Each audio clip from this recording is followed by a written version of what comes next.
from the entrepreneurship class that they would like to apply in this class for our final project.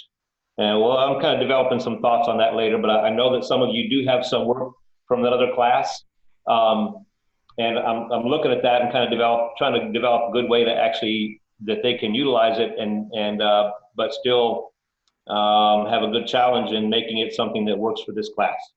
So just heads up, if you're thinking about bringing a project in, well, we can look at it. Go ahead, Sir Robin.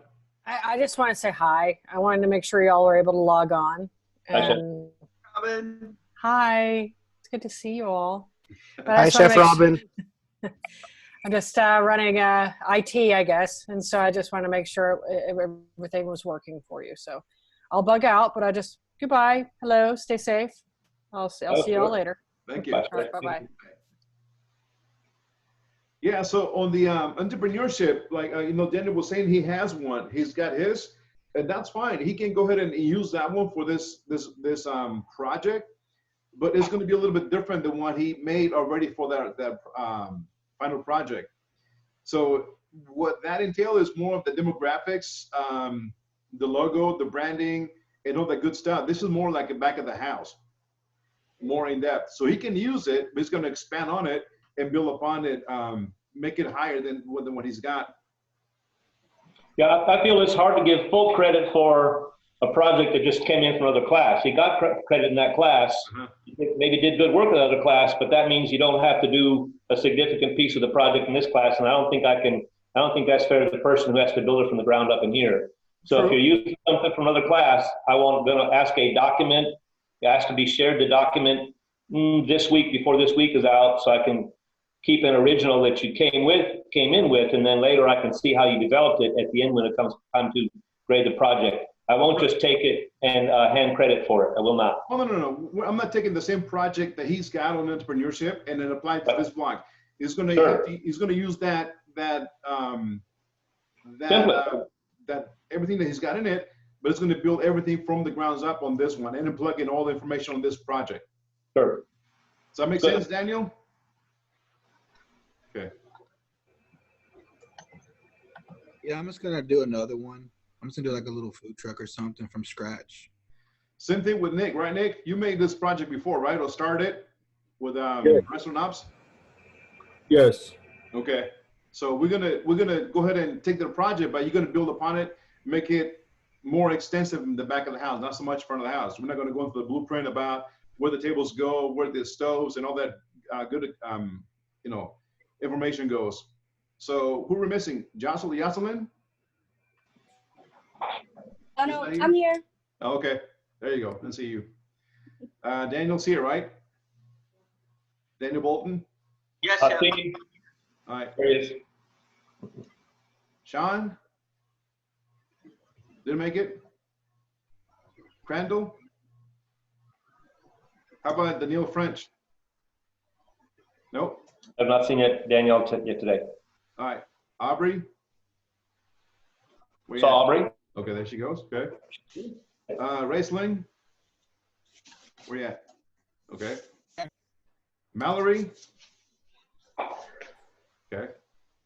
Austin? No Austin? Is Hannah? Yeah.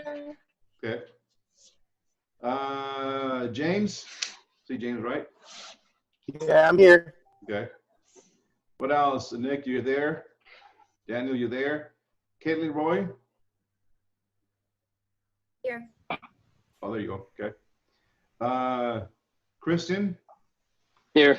There you go. And Cameron, right? No Cameron? Yes, I'm here. Oh, there you I'm go. here. Cool. All right, cool. So let's begin with yesterday. Now, what was the homework yesterday? Submit a spreadsheet, correct? Spreadsheet of the schedule and the All right, caution. The recipe card, right? correct. The recipe cost card and the schedule. And again, create your own. I know I saw one that was pulled from the portal in the last day or week on the project. Utilize that one, but what I would like to see is you create your own from scratch. I know you guys have some issues about how to create some. Some of you guys have never done it. Some of you guys have some experience before that. So any questions on building a spreadsheet? Yes, I don't know how to do it at all. Okay. So yeah, you were kind of not here yesterday. So let me see if I can pull one up real quick. Okay. No, I thought I heard that we were supposed to like have it up and ready today. So, because I have mine ready, that's why I didn't submit it. Correct. So yeah, I'm gonna use one from the old one that I have. I'll share with you guys on the screen in a minute. Okay. I'm just gonna have to create another tab on it. So give me a second so I can pull it up.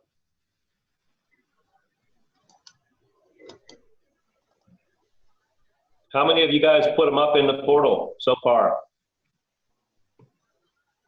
Uploaded them or shared them in some way?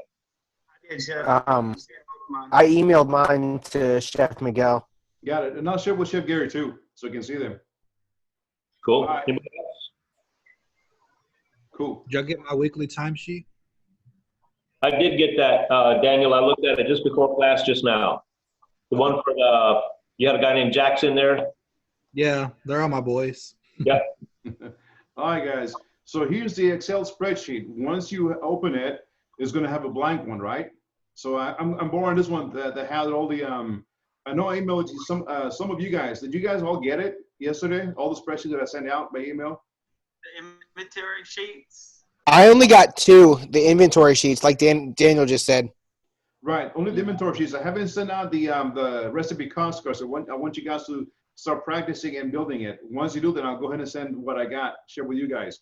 So what's on the screen here is just a blank. I didn't get the email, Chef. I'm sorry. I was just looking for it. Okay. Did you get it? No, I didn't get the email from you. Okay. I'll send it to you sometime during class or after class.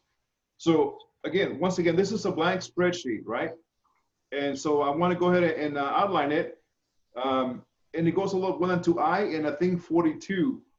42 is the sales it goes to. So I'm going to mark it, but I go and file and print, but I'm not going to print. I'm just going to print preview and go back to home and then outline this. Okay, it goes to J, from J to 55. So this is the whole spreadsheet, correct? As we went yesterday. So you're going to click on 1 and 2 and then highlight them, hold the mouse, the cursor, highlight them all, and then merge the cells. Oh, see. Okay, highlight them both. And then go to the top here where it says merge cells. Merge cells, and you can call it whatever you want. You know, recipe, right? Sorry, fat finger syndrome, okay? Recipe. And then you can, again, highlight these 3 little rows, hit merge, and you can put name. What else? Date, maybe. And there's different ways you can format your recipe, your cost card. Again, some of you guys submitted different ones. That's cool. I know I got one from, who was it? What I'm looking for, Caitlin, your schedule looks pretty good though. It looks real great. You got a total labor of about $6,000, almost $7,000. Came in under $24,000 for the week. Okay. What else? There was one that I didn't see. I didn't see no sales on it. I'll go back and find it when I can. Okay. Anyways, so again, name, date, maybe unit, volume, cost. Okay. So under the name, you can go ahead and merge cells too. Okay. Maybe merge cells here too. And there's different ways you can go about it. Okay. So I'm going to copy these 2 rows, click on it, hold them, highlight, and go all the way down. Okay. Just for a show here. Hit enter and get out of there. Okay. And then you're going to mark him, give him a border. So highlight them all and go back to this border icon right here and just give them all a border. Okay. Now, for this one, let's say an example. Again, we're going to go to mashed potatoes, right? You type in potatoes, butter. I like mine's with heavy cream. Chef, you're zoomed in a little too much. I can't see everything you're doing. Okay. Can you see now? It's a little too far to the right, I think. Okay. Oh, maybe it's scrolled down too much. I don't know. I can't. All I see is blank squares. Anybody see it? It's closer. I can see it crystal clear. It's good to me right now. Oh yeah, I can see it. Yeah, I can see it too. We're good. Okay. Is it a matter of making some choice about how much Zoom screen you got up? Maybe. Maybe want to zoom out, Mr. Christian, so you can see it. Salt, pepper, just, the basics of making mashed potatoes, right? And then back here, you're gonna write in, I don't know, I'm gonna go back, do a little bit different. Ounces, no, each, ounces, ounces, ounces, and ounces, right? And then we say what, 8, 6, maybe another 6 ounces of heavy cream, 2 ounces of salt, 1 ounce of pepper, okay? And then cost, let's say the potatoes, one potato's gonna cost you what, 50 cents? Let's go 25 cents, okay? Butter, let's say it's about 15 cents. I'm just throwing numbers out there, guys. Heavy cream, 25 cents. And of course, salt and pepper will always be around 30 cents, okay? You're gonna give them a nominal, a dollar sign, okay? So go back up here to the top, click on dollar sign, and it converts it to dollar. Now here, there's a crucial part. On the right-hand side of the 25 cents, you're gonna plug in that formula. And I know, like I said, I saw one, and then the recipe cards gonna look great, but I'm looking for the formula as well too. So here on this part, you're gonna go H5 equals H5, shift asterisk times I5, okay? It already multiplies your 8 times 5. Hey, Chef, can I throw a comment in here? Go ahead. If you're as low tech as I am and you're watching Chef's box, J5 there, what you really need to be watching when he's building these formulas is the formula bar up above the Excel sheet. Right here. Because that's where the work's really doing. When I was trying to show James some tips on this last night, I was trying to do my typing in the 5J box, for instance, and it tripped me up. And so I was reminded, I used to know that once, and now I'm getting reminded about it. But it's happening in the formula bar, not in the box. Right. So the formula back here, as I'm typing the formula, it shows the formula right here on top. So you click on the box you want to work in, and then you do your actual work up in the formula bar. Correct. So once you plug in, once you plug in the first formula, you're gonna click on that cell, right click, copy, left click, hold it down, highlight it, right click, and paste. Now you copied all the formulas one by one along the side, so you don't have to go in it one by one at a time. You can just copy and paste. Okay. So down here, I'm going to write total, and again, you can format your your recipe cost graph however you want to. Okay. So I'm going to sum it up. So I'm going to go back up here to where it says auto sum. Going to click that icon, and it highlights them. See, already highlighted for me. And it's already summing, it says equal sum, parentheses, J5, J3, something like that, okay? Hit enter, and it's adding all the, everything here on the column, 449. So this recipe is for, it's gonna cost me to make $4.49, okay? Now the recipe, okay, let's say the yield, or the recipe makes, this recipe makes 8 servings, okay? 8 servings, okay? So back here, cost, you're gonna merge the cells too, and cost per serving, right? So you're gonna hit equals, okay? J, what is it, 14? Yep. Divided, and that's the what was last year? By J 15. 15. Thank you. Okay. So this recipe is going to cost me per server 56 cents. Okay. Now that here, you want to find out what's the food cost percentage of this recipe. Food cost percent. So on this one, you can type in equals J16 divided by 0.30. It is going to tell you, no, I'm sorry. J16 divided by Times, sorry, I got my security guard back here. J17. Now, wait a minute. Chef, J16 divided by what's your selling price? You got a selling price somewhere. J16, yeah.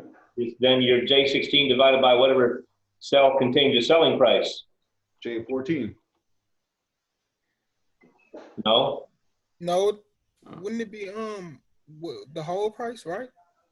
Yeah, what's Right, what's so it's J16 divided by, sorry, my dog back here kind of threw me for a loop. Hey chef, how much you want to sell those potatoes for? How much you want to sell them for? I want to sell for a 30% food cost. Okay. There you go, $1.87. Okay, so you're going to sell for $1.87. Now back here to figure out the food cost equals J16 divided by J17. There you go.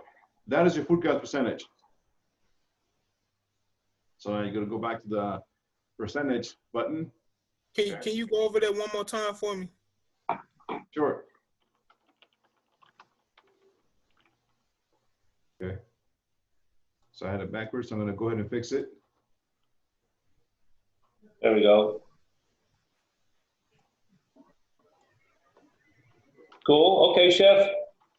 We wouldn't really sell them for 187. We would probably sell them for what? I would say $4, you know, depending on the dish, $3 to $4. Well, I mean, if you wanted a 30% cost, yeah. if you want a 30% cost, that's fine, but maybe it's 195 selling Right. price. So whenever you Because take a nobody's look, going to write $1.87 on a menu. so whenever you take a look at an item, it's going to suggest it at a selling price of a 30% food cost. But you don't have to stick with that. You're going to have some items that are going to be a low food cost, some items going to be in a high food cost. Sure. In this case, right, Chef Gary? Yeah, and you could sell this at, like you said, $3.95 or something, and maybe it comes out at like you know, a 10% food cost, and that's really good because there's other stuff that's harder to make money on. So it balances your high cost stuff by making some money on this low cost stuff. And that's what when we went over yesterday, remember the first cover sheet for the final project, once everything's done, you're going to have 15 recipes costed out individually like this, but you're going to build your own recipe cost cards. And the inventory that I sent you guys has a ton of items that you can take a look at and draw those prices, take that dollar amount, divide it by how much per case or pounds, and figure out how much one apple is going to cost you. So when you do your recipes, you can take that and plug the numbers here. So 15 recipe cost cards, but the front page, like I was telling you guys yesterday, I'm going to ask you what's your total overall food cost percentage on the menu, because what is suggested on this cost card is going to be totally different than what your total overall food cost can be for the final project. Like for example here, you know, we costed out the mashed potatoes, right? Potatoes, butter, heavy cream, salt, pepper, and so forth, so on. We added the formulas, plug it in, tally it out, makes recipe, 8 recipes. Cost per serving, we took that $4.49 divided by 8, and each cost is going to cost us 56 cents to make. Selling price, we took that item number, J16, so row 6J divided by 0.3, and it's giving us the price of a selling point of $1.87. And that's the base. You can go up or you can go down depending on how much you're going to put and what kind of serving or platter or dish you're going to put them on.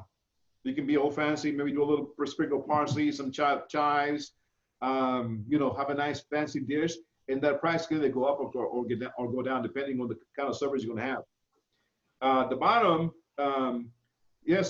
here again, total is $449. It makes 8.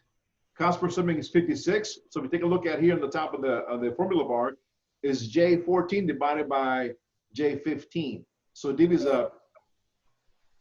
Go ahead. Okay. So divvies up. 449 divided by 8 is equals about 56 cents. The selling price, the bottom row, you're taking typing equals J16 divided by 0.3. That's a 30% food cost. So it suggests the selling price $1.87. Okay. Down the Chef, bottom, plug 195 in your selling price. correct. Now you can put whatever price here you want to. Sure. And it's going to either raise this percentage up or go make it lower. Yeah. So, Chef No, McDonald, Chef Gary. Go ahead. So when you're saying like it's 187, but if we go up to say it's like 199 or 190 for the price cost, Mm-hmm. like the percentage will go up, but on top of that, we're just making extra money off of that. Just Right. because- So Chef said, let's shoot for a 30% food cost. So he set it up and he said, okay, our cost is 56 cents. And let's divide 56 by 0.30. So it gave him a 187 suggested selling price. But he could go ahead and plug 195 in the selling price box, and it'll give him a new percentage. Or he could plug 395 in there, it'll give him a different percentage, right? Right. He So knows exactly what it costs him. Now he can make good decisions any way he wants to go. He wants to be cheap, good. He can do that and go as cheap as he feels he dares. If he wants to charge them big time, he can charge $5 and see what his food cost looks like. So let me just for an exercise, let me go ahead and plug in. Let's say I'm going to sell them for $3.95, right? So I'm going to erase that formula and plug in $3.95. Watch that 30%. What happens to that number? Okay, Wow. 14%. It went down. There we go. There's some fishing money right there. So when you do that and the retail price gets decreased by that percentage, that means there's more money in your pocket. Bingo. That's the name of the game. Right. You Okay. sell mashed tates to 20 people at a little under $2, you get about $38 in the cash register, right? You sell Yeah. tates to 20 people at almost $4, you get about $78 in the cash register. Yeah. Makes a Okay. big difference. So in this case, if you're charging $3.95 for the salad and mashed potatoes, depending on the dish, the garnish, and you want to serve them how you want to serve them, but it's costing you 56 cents. So take $3.95 and take away 56 cents. What's your profit margin? Good. That's Okay, a quick technical- question, Chef. Yes.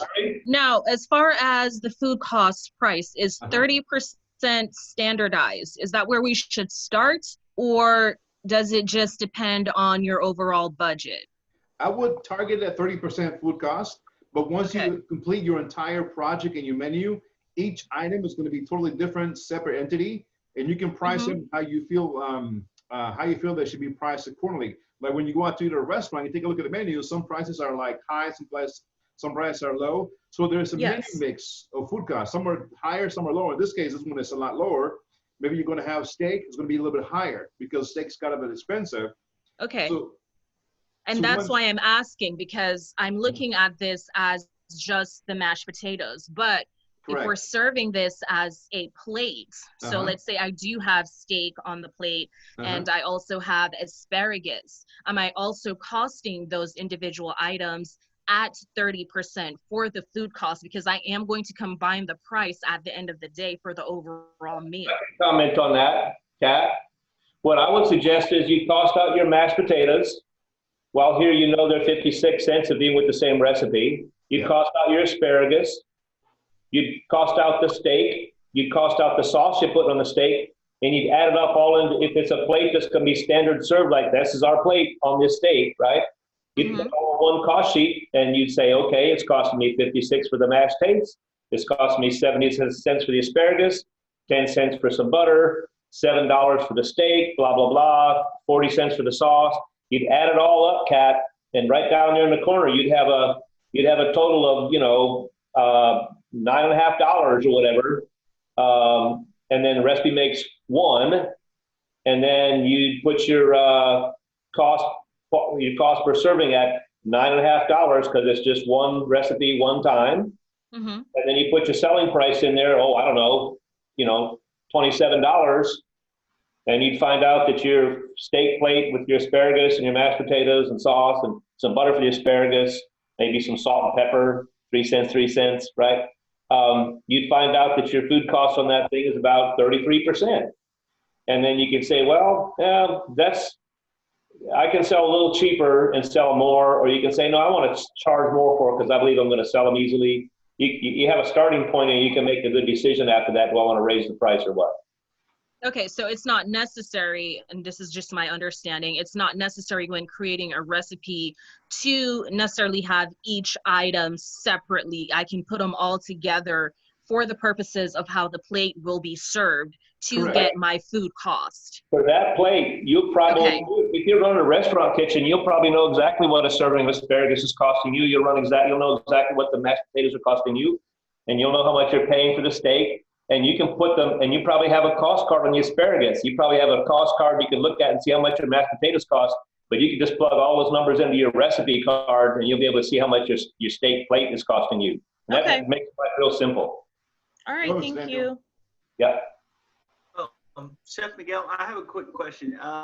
So I know that we're going over the recipe card and everything, but say that I'm opening up my own business and it's a food truck and I'm just starting out. I buy all my stuff. How do I budget if I don't know my intake yet? So that's a good question. What's coming in? That's a good one.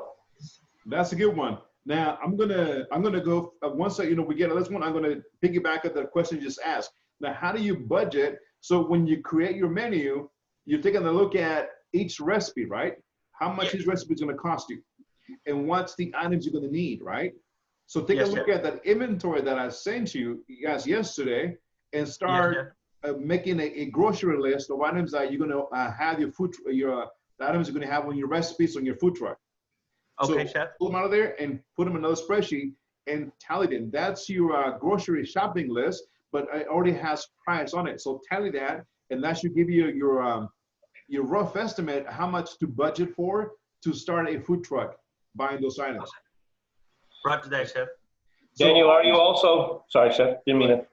Are you also wondering, Daniel, how you figure out how you get, you might be wondering, how do I get like a rough idea how much of this stuff I'm going to sell? That's what I was trying to get to. Like, what's my what's my, so every time you close out, there's a profit margin. Yeah. So, every time you close out, there's some sales dollars you go to the bank with. At the end of the week or the end of the month, there might be a profit margin if you did a lot of things right. Okay. So what I'm saying is, how do I know, like, if I'm starting from scratch, how do I know what my main bring-in is? How do you know what your sales dollars are going to be? Would that just be like trial and error, chef, at that point? No. I mean, it's trial and error, but you're going to make a guess, and I can tell you guys how to make that guess.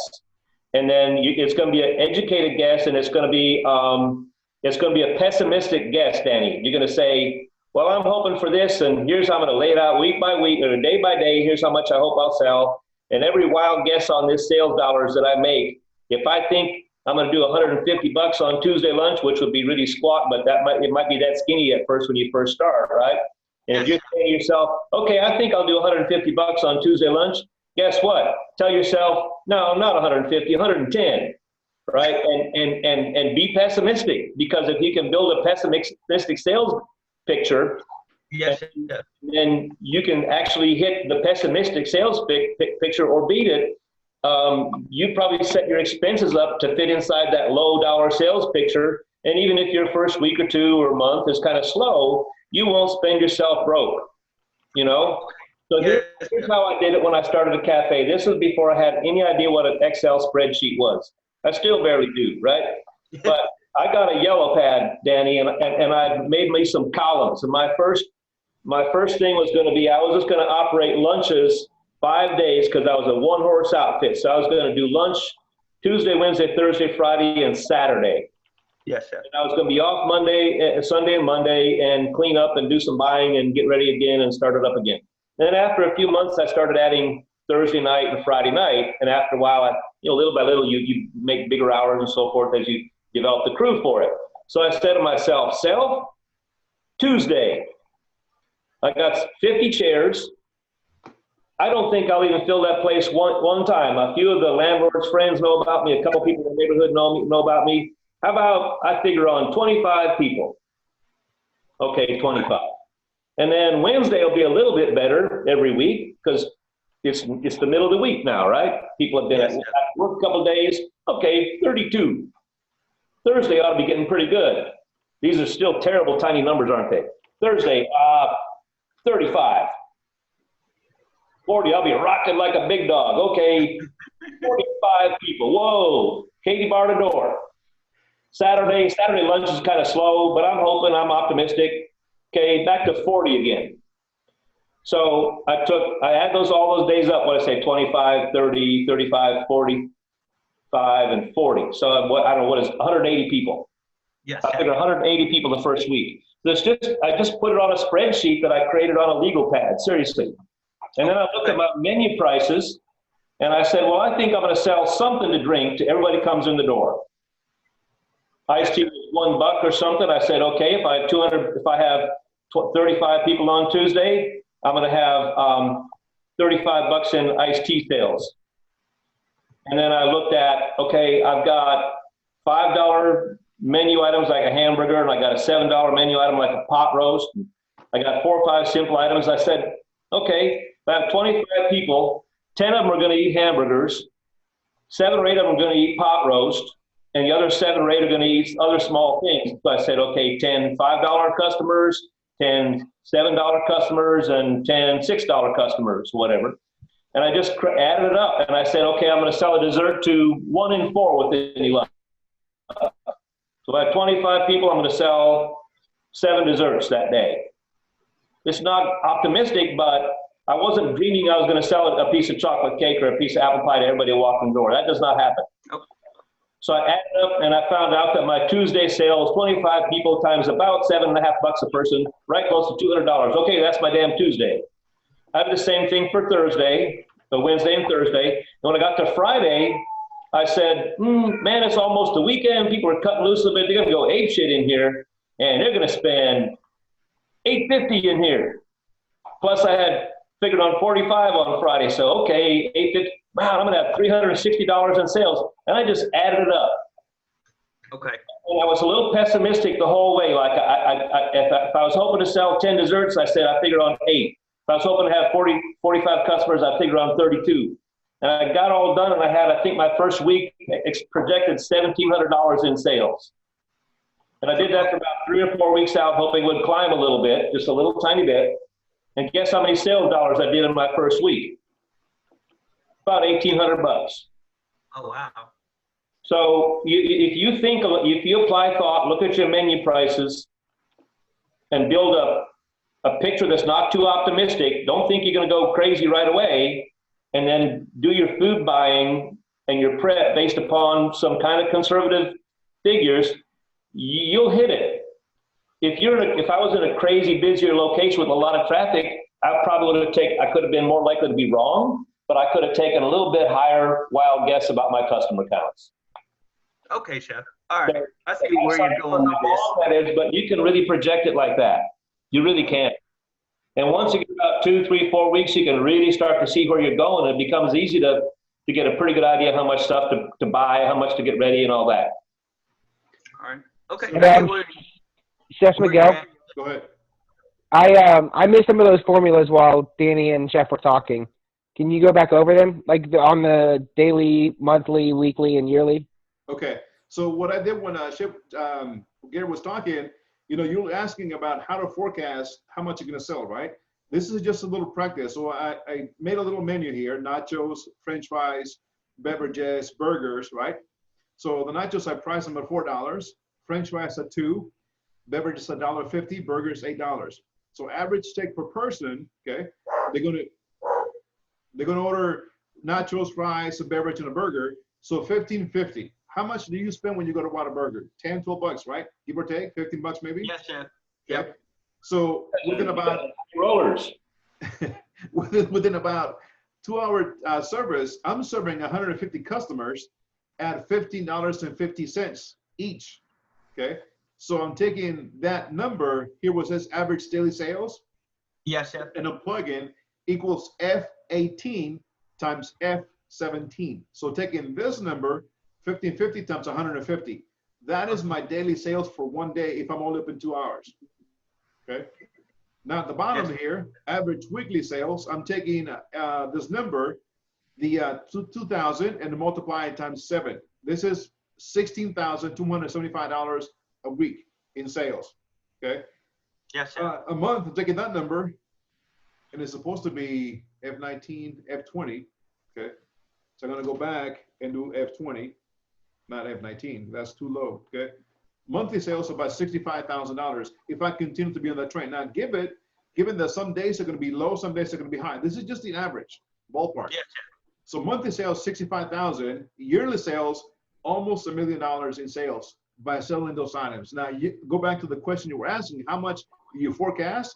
Well, take a look at your competition, wherever you want to have your restaurant or your food truck, who's next to it, or what's the restaurant that is around that area, and go shop around. Go window shop, go to the place and, you know, order a meal and look around, see how many people are on the lunch rush service, how many hits you count, and try to average how much money they're spending on their meal.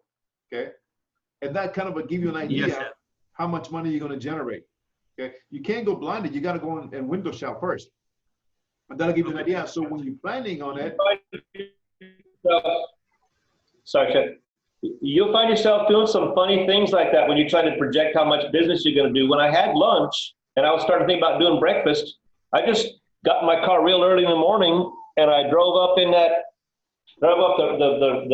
road to where my cafe was, kind of a feeder road out of a residential area into a tiny downtown close to a freeway. And I just pulled back and back under a tree next to a fence with a cup of coffee, and I sat there from about 6 in the morning till about 8. And I just counted cars. Watching. Yep. And I just saw that, well, there's about 250 cars went through here. Man, if I could advertise hard enough to get 20 cars, if I could get less than 10% of them to stop in here, it might be worth opening for $100 worth of taco business to help build sales and build awareness about the restaurant. Right, the guy that buys a taco, he doesn't necessarily make me rich, but if he didn't know about the place, but I caught him for a taco this morning, I might see him for dinner tomorrow night when he gets out of work. Yeah, that's true. Build. So yeah, you do some kind of funny James Bond junk, like you sneak around and see what other people are doing. Go in there and go down the road. There's a place like you. Go down there, go next door and walk in there and have a beer and a hamburger and see what they got. Is their hamburger good? Is it crappy? Is it overpriced? How are you going to beat them? They don't know you. You're just a guy paying them $10 for a hamburger and a beer. Guess what? You get ready to kick their ass. You have a mission to go in there. Is that a question, Mercedes? See your hand up. That was from earlier, Chef, and it was already answered by Chef Gary. But so, thank you. Let me go back and answer that question that you had a little bit earlier. So on this spreadsheet, if you notice, I don't know if you can see the bottom tabs, it's veal shanks, right? Yes, sir. Okay, so I'm going to click on the veal shanks and I'm going to zoom a little bit because it's not too big. Okay, so here's the recipe Costco that created way back in 09. Actually, older than that. Okay, so veal 6 ounces, 66 cents an ounce. Mushrooms 89 cents. Green beans 23 cents an ounce. Bread, I had to factor in the bread. Demi-glace 25 cents. Garnish 11 cents. Now you were asking about, maybe I'll put asparagus here, like you were saying, as you know, asparagus, okay? Maybe instead of risotto, I do mashed potatoes. Now, we know that it was 56 cents a side of mashed potatoes, right? So 56 cents, okay? So you don't have to cost of the recipe once you know the price of the mashed potatoes. And asparagus, let's say they're gonna cost, because sometimes they're expensive. So let's say they're gonna cost me about 55 cents a side dish of asparagus, like maybe 6 red asparagus, a bit of butter, parsley, a little bit of salt. Maybe the veal is up in price right now. Maybe it's about $1.10 an ounce, okay? So the veal is costing me $6.60, the mushrooms $1.70, the asparagus, like you were asking, a side dish of asparagus $2.20. Bread, you got to factor in the bread. The sauce maybe $2. Garnish, you got to count. You got to also charge for the garnish too, believe it or not. Mashed potatoes $1.68. Okay, so on this recipe cost card down at the bottom is going to tally it. This recipe is costing me $14.61 to make. Not cheap, is it? No, not cheap. Okay. Now, at 30% food cost, it's telling me that I should sell it for $48.70. Yeah, because in order to make money. So that's one of those times where you have to balance it. So like, you will want to lower that one, but raise the price of like a side item of asparagus. So like the side item would be $5, and you could bring that down to like, we'll say 35, so that those two balance out. Correct. Yes. Okay. And then your menu mix, you can also have a chicken dish or a salmon, and those are low-cost items, but you can price them maybe, in this case, this is a $48 plate, right? Maybe you can price that one at $24, and you know when you go out to eat or somebody goes out to eat, they're going to take a look at that. It's like, maybe not going to order, maybe going to order the chicken, maybe going to order the salmon. So you got more volume going to the low-cost items, and you're still going to see some of these items because some of the people are going, I like veal, I'm going to pay for that price. But your menu mix, you're going to have high volume of those low-cost items being sold out the window, and you're going to have some of these here, overall food costs, you're going to have about 30% food costs. Does that make any sense? Yes. Yes, chef. Yeah. Now also, I'm sorry. Now also with your POS systems, that should also inform your decision on how you kind of balance that out, right? Correct. You as a sous chef, as the owner, executive chef, you're going to rely so much on the POS systems that if you guys ever work with them, we're going to cover that in a few next half of this lecture. Now the POS system, it ties in with the front of the house and back of the house. Every day you should get a total amount of sales, how much was sold. And also there's a way in different systems you can pull the items, itemize how many items were sold that day. Like maybe I sold 20 veals, maybe I sold 40 salmons, 36 chickens, and so forth. So on. So you're going to get a tally of a sales record of how many items were pushed out the window and how much total sales you generated. That's when we take a look at it. But also in your kitchen, it's always good to start with that opening inventory. So if you got high dollar items like the veal and so forth, so on, you're going to have a sheet, a spreadsheet, opening inventory. I have 20 veals, I have 30 salmons, I have 60 chickens. At the end, you're going to take that spreadsheet, again, spreadsheets, you're going to take the spreadsheets and count how many were left at the end of the shift. So you can take that tally number of the variance and match it with whatever sales report the POS system shows that you sold. Now you see anything higher on your regular spreadsheet versus what sales were. Now you know there was maybe pilferage, somebody was stealing, somebody was eating, somebody dropped it, a number of things. You can go and tighten up the lock on the cage and keep those items in the lock and key. But yes, also, the system, and I'm sorry, I have a lot of questions, but also thinking about items that are sent back to the kitchen for whatever reason. So how do you kind of work that into your inventory? Because once it goes out, once it touches the table, we technically can't do anything with it. So that's a loss. Right. So when it comes back, somebody complains, send it back. On the POS system, you're going to have manager's approval with a code to go ahead and void that item. On your total sales report at the end of the night, you're going to have a amount of voided items or return or whatever the case. Might call it a comp, or they might call it a no sale or something like that, right, Chef? Yeah, right. So you're going to have another section of the sales report of how much items were sent back, burnt. Like you said, somebody complained, they walked out. So they're going to be logging in because you're going to have to take those amounts and tally them as well too. And that's a loss. You're losing the cost, but also the revenue. So you can take a Okay. look at those, and at the end of the month, that's where your P&L statement comes in. Now, the sheet that I sent you guys on the inventory has another tab on the side. On the other tab on the side has all the comps, employee meals, and so forth, so on. Everything that happens during the day that gets burned, sent back, you're going to log them in and tally them at the end of the month, and you're going to plug the number in. That goes towards food costs. It's going to help you because if you don't keep track of those items, your food costs are going to be way too high, and then you might be out of a job. So you got to keep a track of those. It also tells you if your key player on the grill is burning your steaks. You might have to get rid of that individual, retrain him, or maybe hire somebody that's going to take care of those high-dollar items. Okay. Yeah. Thank you, Chef. You're welcome. So So yeah, that's a spreadsheet. Now, if you guys would like to have this one, I can also share it with you guys. I didn't send it yesterday because I want to see what you guys had creating your spreadsheet. Okay. So that's one. And again, you can create your own. I just had another tab here. I'm going to erase this one. I'm not going to save it. But going forward, James, on your question about, I'm going to exit out of here. I'm not going to save these changes. I'm going to share with you guys another one, okay? To tie in, how do you keep track of your food costs on it, okay? So I'm going to share, I used this one a long time ago. Now you have all kinds of apps and what have you now that you can buy, and everything's online, everything ties in with the POS system.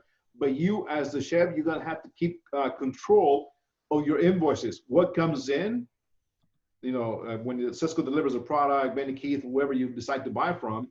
And also like Mercedes was talking about, you got to go to the POS system and pull the daily sales. How much was sold on a daily average? So you're going to have to plug in those numbers on the spreadsheet, and they should give you a raw food cost. So in this case, you're keeping track of your daily food costs, your purchases, and your sales. If you see your food costs go higher, then you might question, do I need this potatoes? Do I need the steaks? Can I cut back? Can I be a wiser shopper? Maybe I need to play with the purveyors and tell them, hey, I'm getting a better deal from this guy. What can you do for me on this end? Okay, so I'm going to share with you guys this sheet right here. It's a food cost tracker sheet. Okay, here we go. Okay. Now, I used this one a long time ago. Again, nowadays, this one I used back in 08, 07, okay? So again, I love spreadsheets, guys. Spreadsheets have saved my life, and it keeps everything, all the numbers within margins.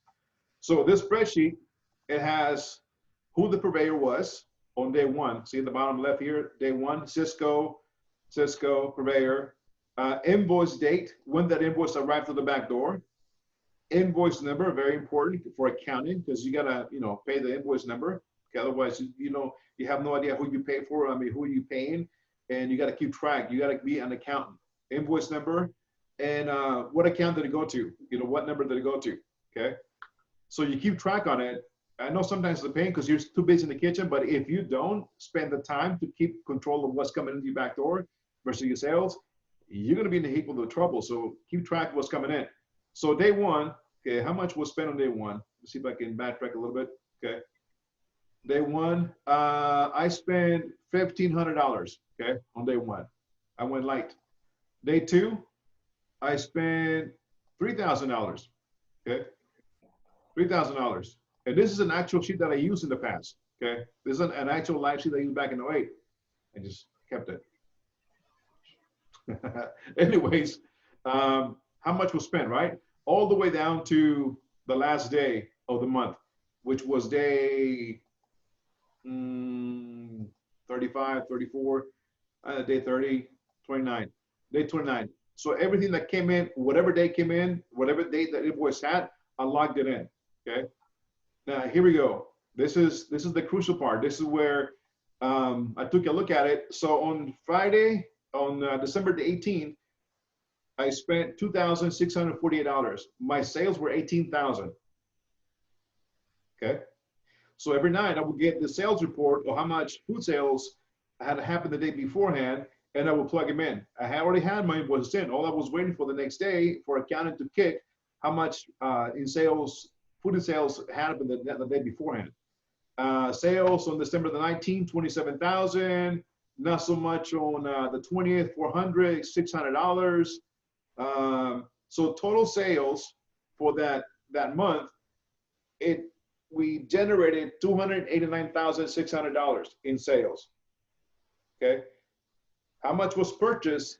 $85,790. Okay.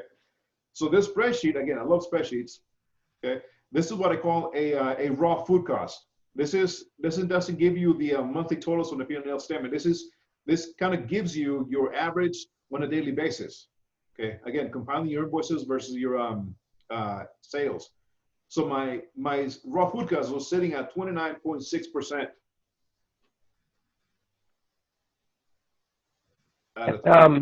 Chef, what is the primary purchases column? What is that? Primary purchase, it depends on the company you work for, because you have your big purveyor, Cisco. You got Benny Keith as a backup, maybe PFG. So your primary vendor you purchase is who you have the contract with and who you get the best rebates, the kickbacks, we call them. So let's say Cisco was my purveyor. So whenever I order from Cisco, I will get a lot of rebates back every quarter, and they will hit back to the food cost and drop my food cost down. So the goal was to buy as much as I could from Cisco because they had the better prices. We had a contract with them. And if I start buying from someone else and divert my business from Cisco to Benny Keith, perhaps, then I will pay a higher price. I will not get the rebates, and then the corporate was not very happy because I was not, doing what I was supposed to do. Okay. Like for example, when you go shopping, Walmart has great prices on produce and food too. You go to HB, it's a little bit pricey, right? So you'd rather go when you can save some money, like Costco and Sam's. You go to Costco, a little bit pricey, good product. You go to Sam's, probably the same quality, but less expensive. Same here. So the main purveyor, it was Cisco. They gave us a better pricing, and not to make a long story short, the warehouse was located less than 2 miles away from the hotel. So it was great. So this kind of that answer your question about how you keep track and how do you know what's going on a daily basis? Yes, Chef.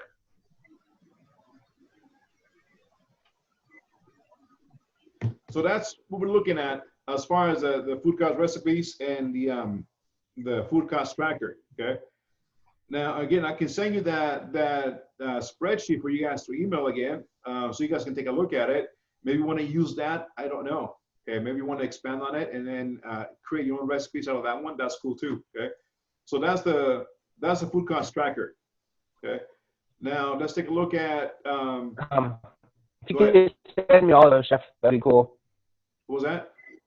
If you could send them all to me, that would be cool. Oh, you want them all, huh? Yes, Chef. I can send them all. Right, Gary? Chef, I missed it. I was going to reply to somebody. What was the question, Chef? They want to have all the spreadsheets. They don't want spreadsheets? No, I do. I'll take them all. Yeah, spreadsheets are, James and I knocked one out last night, a simple one. We made a lot of rock and roll out of a simple one, but we figured it out. Yeah, once you do one, the rest are real easy. They're real easy. Once you get used to it, it's just trying to figure out where everything goes and how to plug it in. Yeah. I agree. Now, I'm going to go over the one I had yesterday that I kind of briefly went through it. Okay, so this is the one I showed you guys yesterday, right? Okay. Yes, Chef. All right. So this is a schedule. I know you guys submitted yours. I'm going to share with Chef Gary, see what his feelings are.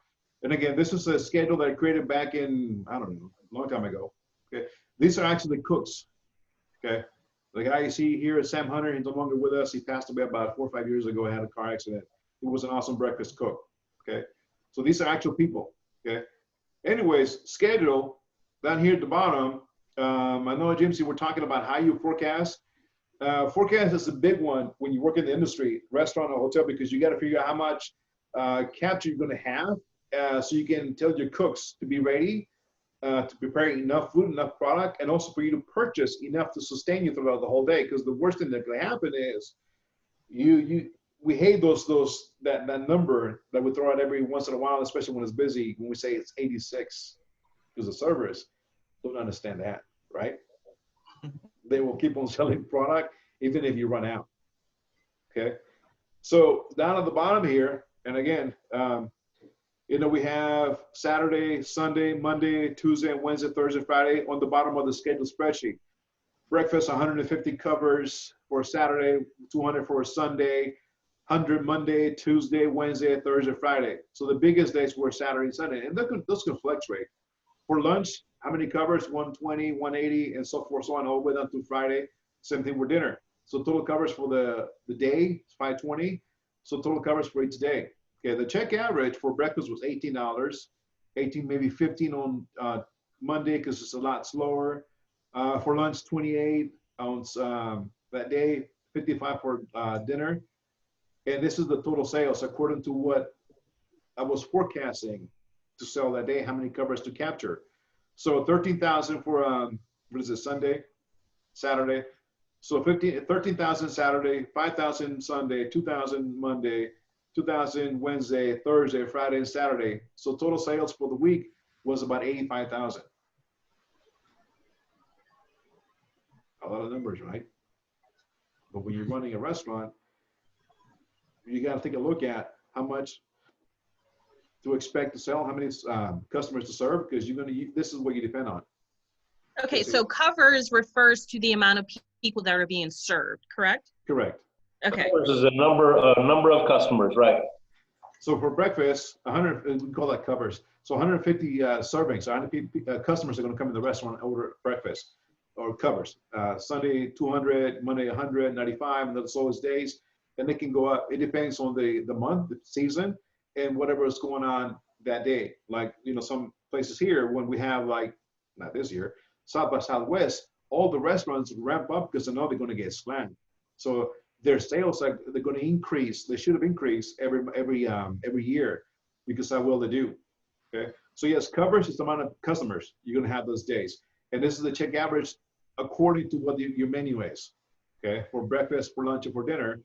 And this is just an estimate of how much you're going to generate in sales every single day, every single meal, every single day. So out of this 85,000, you need to figure out how much money to spend in labor at 24%. Okay. So once you do your schedule, okay, I know you guys did it yesterday, and I'm still getting some here in a minute. You're going to figure out who's working, how many hours, what's their hourly wage, and they're working overtime. Overtime is an evil necessity. Try not to have overtime because that's going to hurt your bottom line pocket, your number. The more overtime you have, the higher or the bigger the piece of the pie on the chart is going to be in your labor. So overtime is an evil necessity. So if you don't, try to get away from it. Okay. General managers don't like overtime. Food and beverage directors don't like overtime. Executive chefs don't like it. Stockholders don't like it. And they all look at your numbers. Yep. All the numbers. Okay. So once you figure out how many hours of working, when you plug in your schedule, plug in the hours, and you can figure out how much total wages you're spending on them. Okay. So again, it's just an extension of the spreadsheet.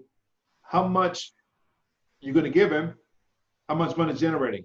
So on this case, total wages, $20,000. Forecasted revenue, 85,000. So I was running a 24% labor force. Not bad. But what would happen if I get an amount of unexpected business, then I have to maybe have somebody work at 6-day overtime. Then this number is going to go up.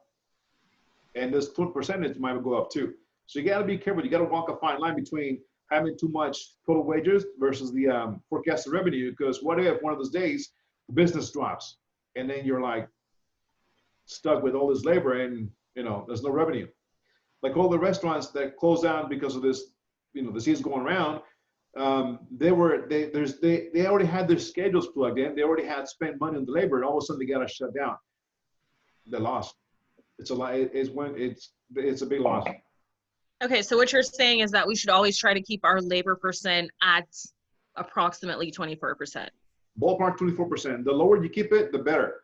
I'm not saying kill your staff or kill your crew. Don't keep it too low, because remember, you want to maintain your staff. You want to keep them happy. You don't want to overwork and overkill them. You can't have one guy working 3 stations, otherwise the food quality is going to drop down. So you want to make sure they're covered, but they also got to watch the numbers. So it's a fine line between working as a chef and, like I was telling you guys yesterday, having your chef's hat, manager's hat. Manager's hat is all about numbers, money. Chef is about the crew, the staff, the recipes, and the food. Chef Miguel. Yes. Okay, so, like on this, you said keep it at 24%, and you know how a lot of business owners, they don't like overtime and everything like that. So with the schedule that I sent you, that's a 4-day work week, and they get 3 days off, and I do that within in a slow period, you know, and I've always got coverage, but they all equal out to having about 33 hours per week, roughly 30 hours, roughly. They can always, like if I get an unexpected business, I can get them to come back, call them up, and then I will be within the 40-hour window, right? Is that correct? So in this case, you're playing it safe. You got a little bit of wiggle room. You got some gravy to play with. Because if you max them out at 40 hours, like I said, what happens if you get an unexpected business? Then you're going to have to incur overtime. We don't want that. So in this case, you're scheduling them at 32 hours, maybe 35. That is great, because if you wanted to stay late, you can then ask them, can you stay late today? And most employees, hourly, I used to love to work overtime. I loved it. And I loved it. I even went to work on my days off because, money, right? So yes.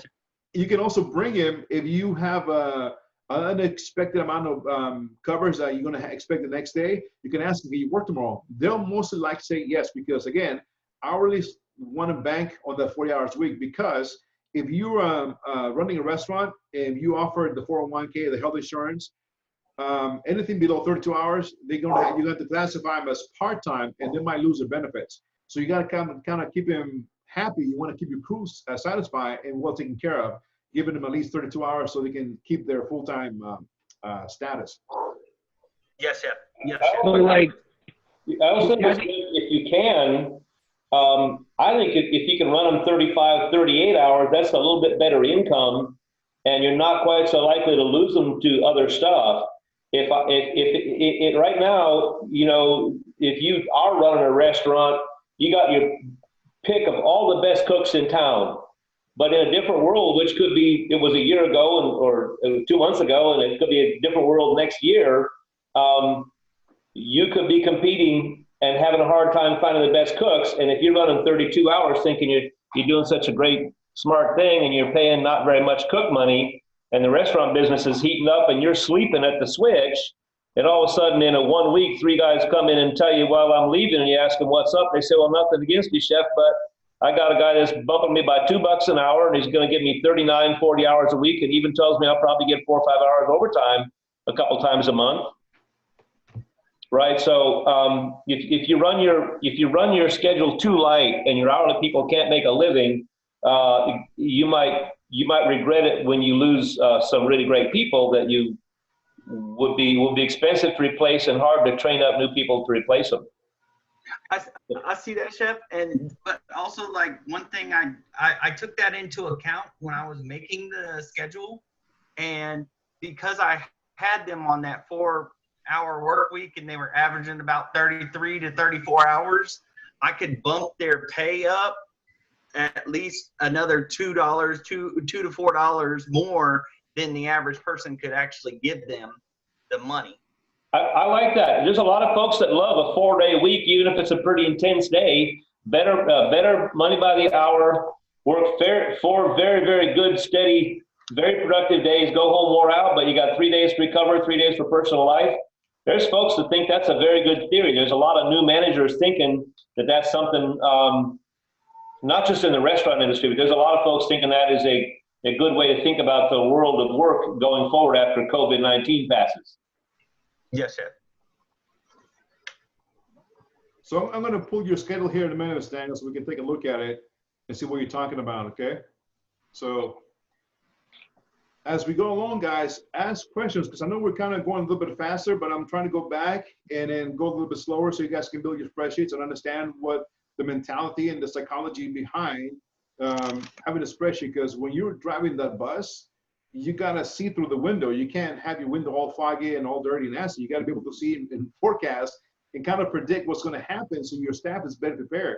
Because just like the captain of the ship, you got to have that crew that is well taken care of. You got to give them a heads up. Hey, guys, Saturday we're going to get bogged. Better come in on time. If you want to come in a little 30 minutes early, come in. So let's get ready. Let's rock and roll. Okay. So let's see if I can pull. Here you go. Daniels. This is your schedule, right, Daniel? Yes, Chef. That's it. Okay. So you have, I love the names, Bobby Flay. So here you got 1, 2, 3 days off. You schedule them at 33 hours. That is great because, like you said, if you want on Saturday is going to be your heaviest day. So you got a wiggle room to bring in that extra body on Saturday. Okay. Maybe Friday here on Tim Bolton, because Friday's going to be your heaviest day. So you have wiggle room. And when you schedule them, keep in mind too, in real life, that 30-minute break is an unpaid break. No, it's a paid break. Some places unpaid. So you got to take a look at that too. If you pay them for 30 minutes, that if you schedule them for 40 hours, every day they're going to be working 8.5 hours. So scheduling 34 hours, so by the end of the schedule, you're going to be right around 39, 40 hours a week. Yes, Chef. Depending on the company. Okay. So yeah, you do have some wiggle room here, to play with. A little bit higher in the payroll, but that's okay. Okay. So yeah, you got 3 days off here, 3 days here, 3. That's good. That's good. That's your manager's hat talking. Okay. That's being careful. Right, Sir Gary? Yeah, you do have to be careful. Sure. Yeah. And also I put it on a rotating shift. So like, say the person that has 2 days, like, so they're separated, like one of the 3 days is separated. And then there's like a couple that are like 3 days, like everybody would rotate a shift. So that way everybody would get an opportunity for 3 days in a row.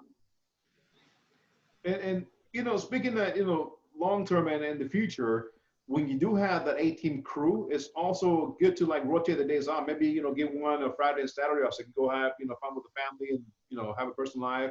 Maybe the next month, give someone else a Friday and Saturday off. Just kind of rotate it. Just, just keep it out there. Okay.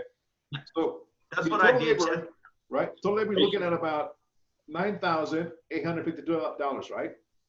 Yes, Chef. And I give you guys a number, 24,000. You came in way under. You still got about 14,000 to spend. Hey, Chef, is that that $24,000 budget, is that for a month of labor? No, for the week. Okay. For the week. We just gave them a fictional number yesterday for a week. So sales dollars for a week, labor budget for a week. Correct. Okay. Okay. Now, Daniel, when you go back, you can take a look at what percentage your labor is running. You can go ahead and take that $9,000, okay? Okay. And divide it by 24, and that should give you what percentage you're running your labor. I'm looking at it, maybe estimating. Divide $9,000 by your food sales, Chef. Right, yeah, sorry about your food sales. So you should be looking at about 18% at that low. Okay, so I'm at an 18%. So I could actually bump their pay rate, their pay up some more. And then I'd still have a little bit of coverage for if I needed an extra man one day or whatever. Correct? Right. Correct? Have extra cover, have extra wiggle room, and also too overtime. If you're looking at, if you're getting slammed, you can also ask, they want to work overtime, and they'll probably say yes.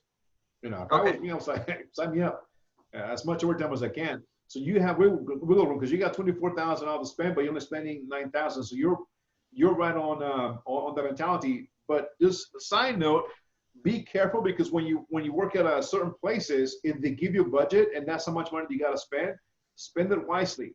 Don't underspend because they're going to for the next year, they're going to take a look at that week, how much you spent, and they're going to say, oh, for next year, this is how much money you got to spend. And the business might go up. It's not going to stay the same. Now you're stuck with X amount of dollars and you can't spend anymore because that's how much you were given. Okay, got you, Chef. I see what you're saying. Yeah, so you gotta spend the money wisely and not overspend. Don't have any bodies in the kitchen just doing nothing. Keep it busy, keep it items to do, maybe deep clean the walls, whatever, to make sure that you hit the number as close as possible, because for the next year, your food and beverage director or GM is going to say, no, you spent $9,000 in the month of, I don't know, February.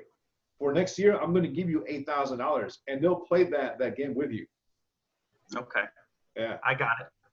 I see what you're saying.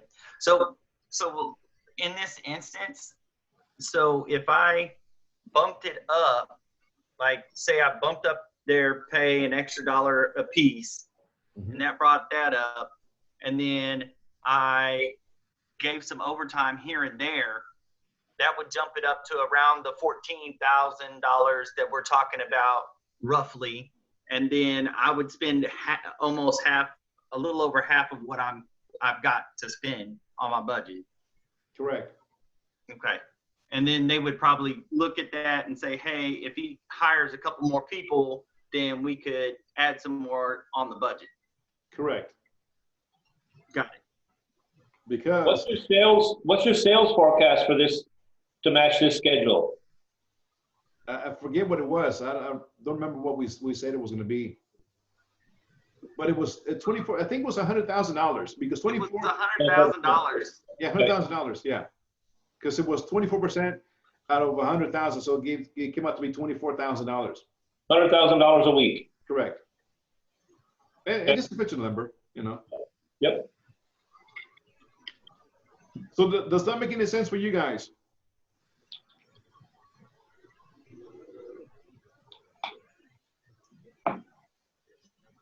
You're getting thumbs ups. Remember, ask questions, guys, because you're going to use that spreadsheet for the future, you guys, to build your project. And that's what we're looking for. Make sure that you forecast the right numbers and you kind of stay in line with your budget, okay? And in real life, it happens. And it will happen. Even if you're not in management yet, take a look around when you guys go back to work, or if you guys are working now. What are they doing with their schedule? Are they cutting back? Are they adding more? What's happening? What's going around? Okay, it happens day in, day out. Those who are working, they're probably having a lot more staff or cutting back. It depends on the amount of business. Okay, so it does happen. They got to watch. They got to watch their expenses. Remember that big pie? 24% is labor, 30% is food costs, and everything else is different. It's utilities and fixed costs, chemicals, and all that other good stuff.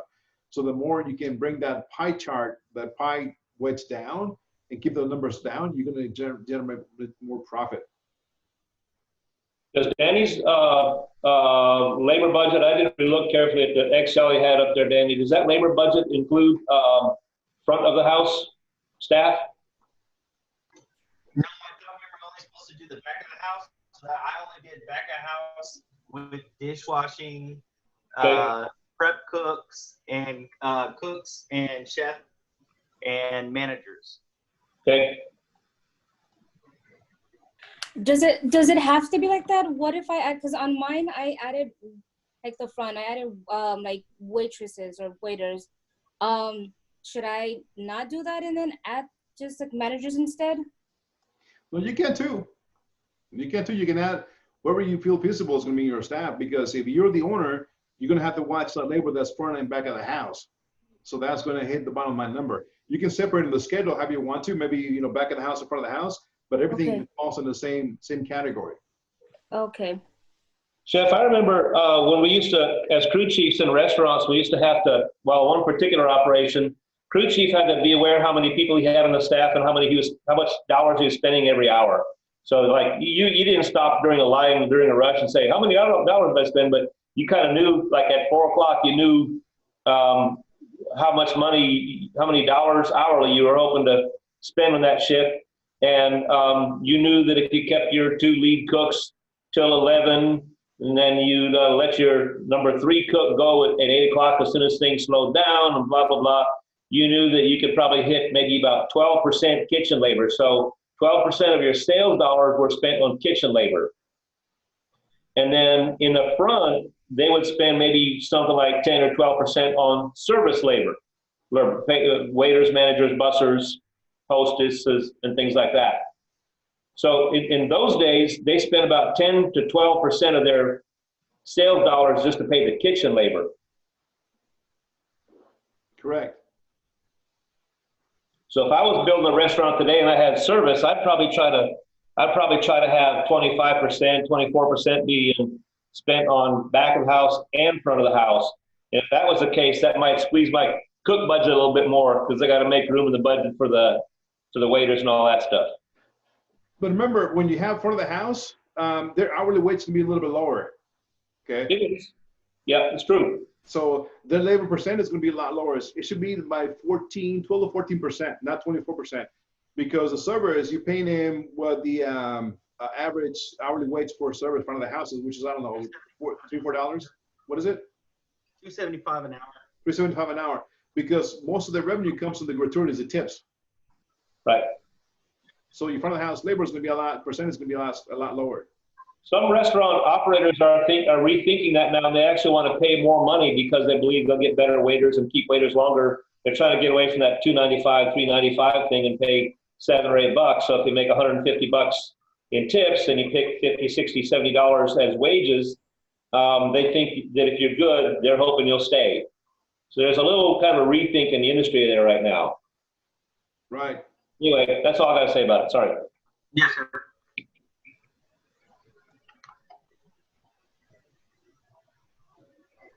All right, let's take a look one more.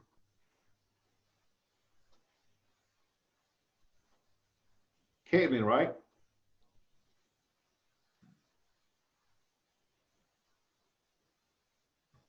This is your schedule, correct? I'm Caitlin? Yes, that's mine, Chef. Okay. So you have the host, Chelsea, Maddie, and so forth on the other line. You got one day off. You got 40 hours, $9 an hour. You have 3,600. You got the formulas plugged in. I see that. Very nice. So total labor, you're looking at about $4,000 for the whole entire week for the front and back of the house. You had 24,000 to spend, so you're 6,000. So you're looking about, you still got wiggle room to play with if your sales are generated at $100,000. 36. So you're working in 4 to 9, 11 to 9. That's a long day. 11 to 4, 11 to 4. So you cut in the back on certain days, but you're elongating the other days, right? Okay.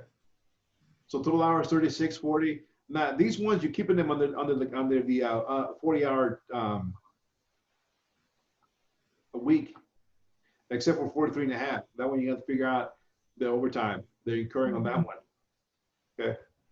So that's another another good Excel spreadsheet, how to create a schedule. Back of the house, front of the house, $6,000 to spend. At 24,000, you got some wiggle room. That's a good looking schedule there, Kat. Also, and I just think I like the way it's organized, and you got your front of the house and back of the house in the same view there. I think that's awesome if you're the shift manager or whoever you are. And if I could make one suggestion on it, some people might like this, but I would prefer to set people like you got Cody in the bar, for instance. You got him off Sunday, and then he's on 6 more days. Maybe that's fine for him. You've got everybody looks like a 6-day schedule there. Some people might not want that, but it does get them in the 40-hour range because service shift is closer. Some people might think that's a great thing. And then as far as the cooks go, 1 day off only also. Well, I guess that's all right. If you're running them 5 days instead of 6, it might be nice if you could give their days off side by side. Right. Okay. Some people might be happy to work 3 days, take one off, work 3 more, take one off. I kind of like that 2 days off so I can kind of get the place off my brain for a little bit. Right. Yeah, I agree. Yeah. You got to treat your staff. You can't run to the ground. So when it's busy, yeah, that's fine. Give them a heads up. Hey, by the way, guys, next month, this week is going to be extremely busy. So I'm going to need you guys to work a little bit extra. So you might be given a 6 day instead of 5.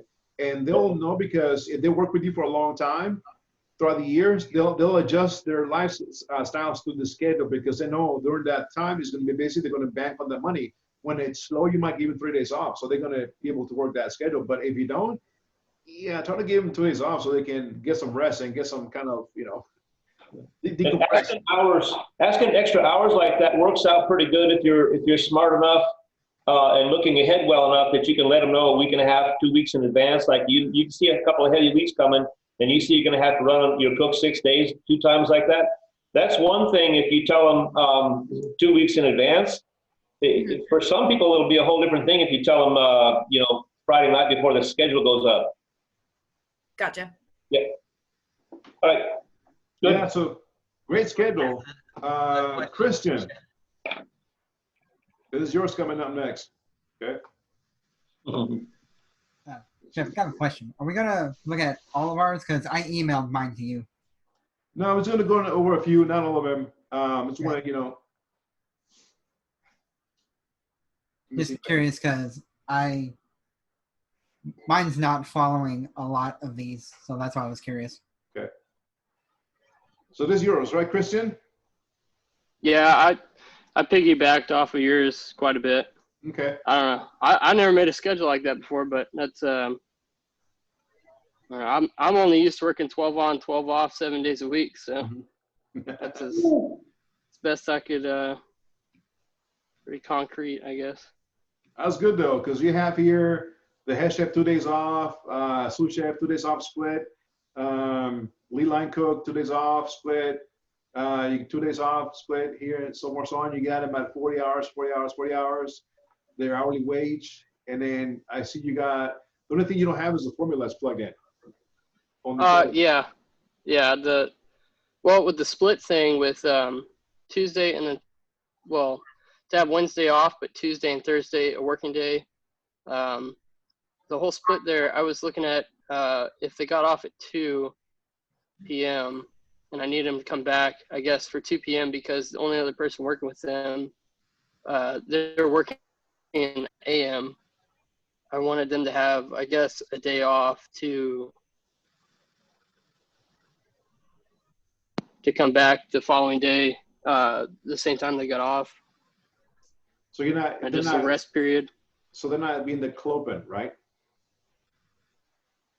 They're not closing and opening in the same. Yeah.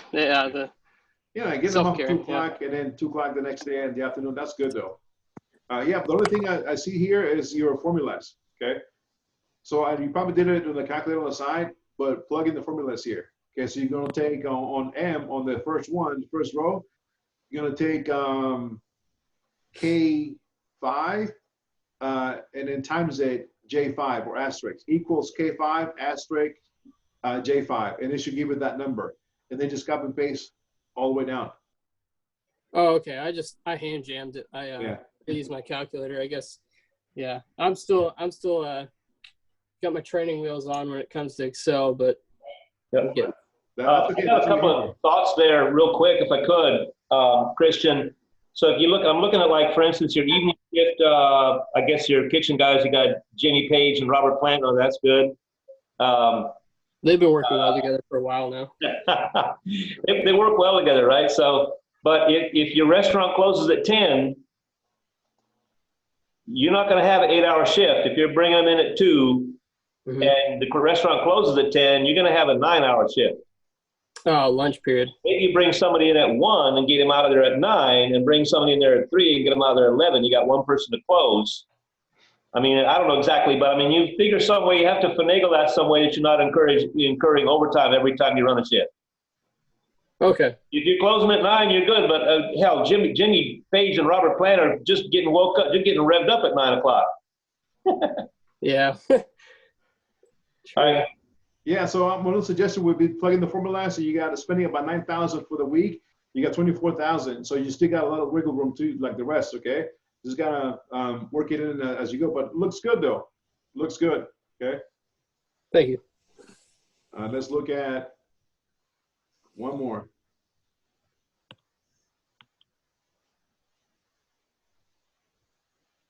This is Daniel Roy. Where you at? Right here. So I think I missed the 24,000 part because my total labor is 17. Okay. Well, that's good. That means your total labor is low. It's 17%, which is great though. It's fine. But again, if you want to keep, you got wiggle room to play with just in case. Okay. No. My labor is 17,000. Oh, 17,000. Yeah, you're close enough. You're about 24%. You're still under your labor goals. So you're looking good. Okay. Daniel Rodriguez, this is your schedule, right? Yes, chef. Okay. So you got here Friday, Saturday, Sunday, Monday, Tuesday. You're missing Wednesday and Thursday. Yeah, we're not working, so I didn't even put it. Okay. And then on the hours, when you can, if I was Jax, I want to know what time I'm coming in. Oh. And that's that'd be an okay tool for budgeting. I'm gonna spend 8 hours on this guy and 8 hours on that guy. But yeah, they got to know what time to come to work, right? Yeah. Well, they're my kids, so they're gonna be. Yeah, you gotta tell them what time to come in. Maybe 6 a.m. to 12 o'clock p.m. Whatever the case is. You got your totals here, 40 hours. Okay. So and then I don't see what their hourly wage is. It's $20 an hour. Okay. Yeah, it says Good, I guess. It's at the bottom. Billing rate. Okay. So everybody's getting a flat fee. Flat Yeah. rate. It's gonna be like a little barbecue truck. Okay. Yeah. So. Daniel, are these guys near and dear friends or partnership or something like that, or? No, these are my kids. Oh. So that's why everybody gets as much as the boss gets. Yeah. You're trying to set it up so you really get some real income out of it as a family. Well, right. Okay. Yeah. So I was going to say, that's anybody off the street. You make what you make. Good barbecue takes about 16 hours to smoke it. Yeah.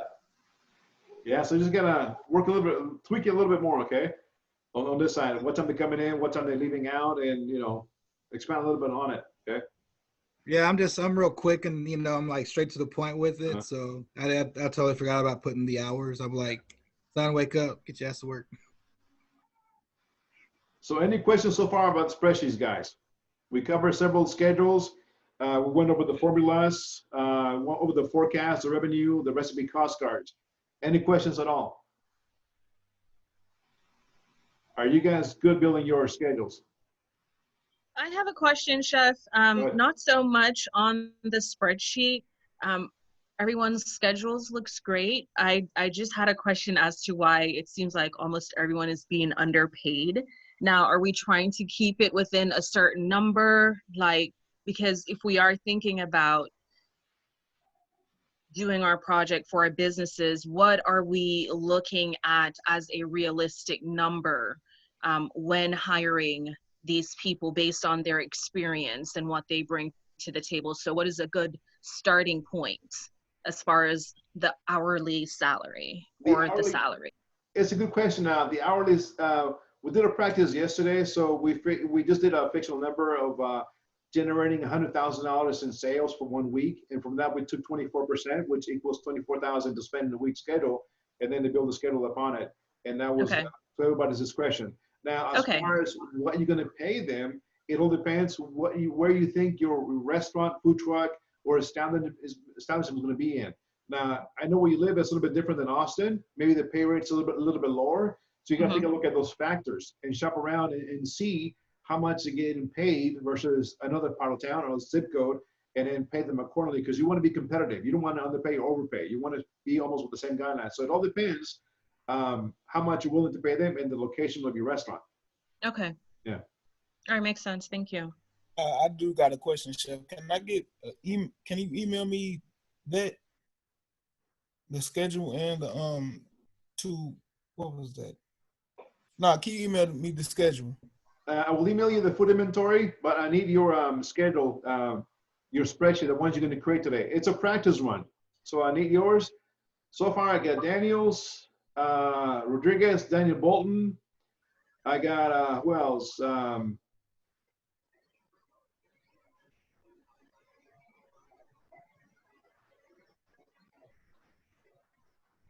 Wrestling. I got, who else? Of course, I don't have yours. I don't have Mallory's, Aubrey's, Hannah's, or Nick's, and Jocelyn. So we'll need a spreadsheet of a schedule and a recipe cost card. Okay. I sent mine to you, Chef Miguel. You sent it? Yes. Okay, got it. Okay. Yeah. So yeah, I'm gonna send for you guys that have submitted a schedule and a recipe cost card. I will send you the schedule sheet that I have and also the recipe cost card that I built for you guys to play with and expand upon it. Those of you guys who haven't yet, go ahead and send us your schedule and whatever recipe cost card you created, because that's going to be part of again, you're going to expand on it for the final project. Okay. Any questions? Hey, Chef, it looks like Raceland had a question a minute ago. Sorry, Raceland, I missed that. Go ahead. No, it was just I just wanted to like have some feedback on my schedule because it's like I said, it's not looking the same as everybody else's, and I wanted to make sure that I actually did it right. Can you put it up for us? Or do you have it, Chef Miguel? I do. Let me go back. And we should be looking at a break here pretty quick too, before we all fall down. I know I'm leaning. Lean back, lean back. Yeah, I'm leaning pretty good right now. All right, let's go take a look at Raceland.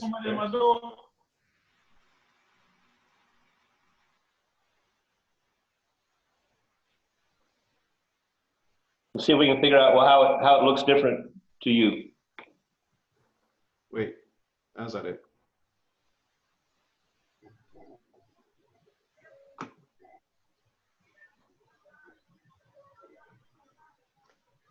Can you see it?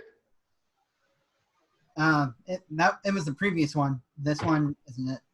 Okay.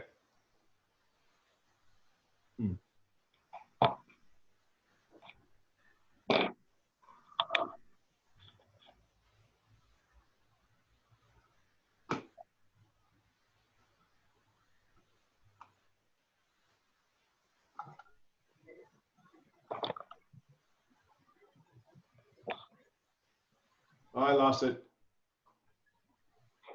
Oops. I gotta go find it. Go up to the cost sheet and then go over one, and you should be able to click on the Google sheet, and it should be it. That one. Schedule. I think. No. No, that's not it. No. Let's go back to your Drive, Chef, and look through shared with me. Okay. We'll put Raceland in the search box. Oh no, it was an email. Yeah, it was an email. Nope.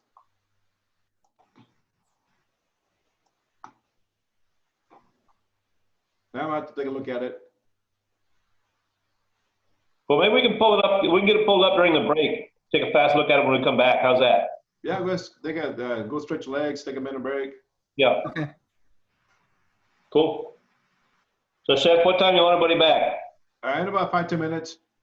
Well, let's say 10. So what can you guys see on this? What can you guys see on the screen?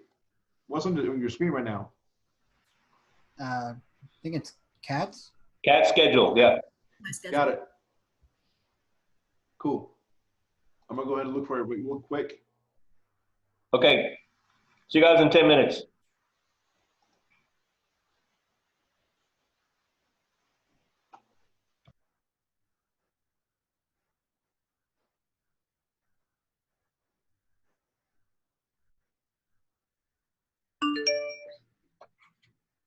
Oh, man.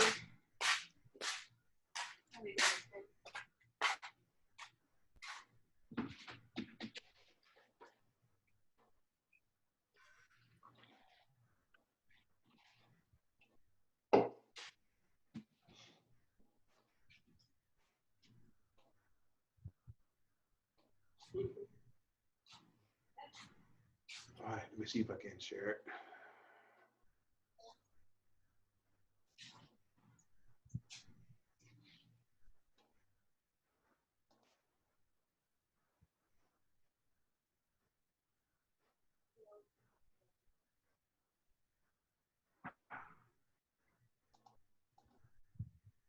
There we go.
Beautiful, smart. Not really. I'd say kind, but you kind of mean to me too.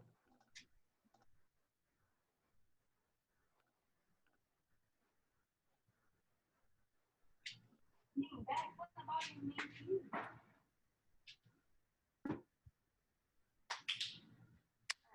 Not yet. If that's attitude, you've not seen nothing. I'm ready to see it.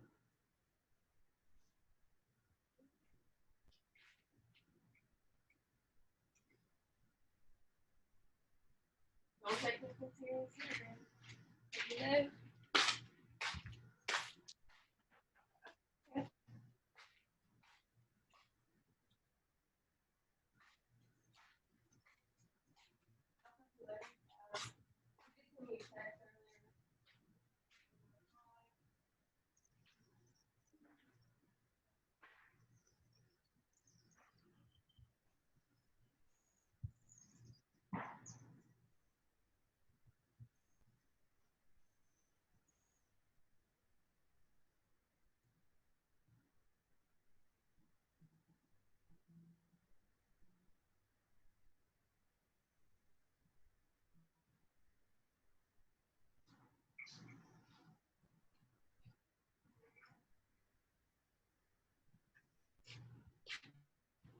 You never had that expression.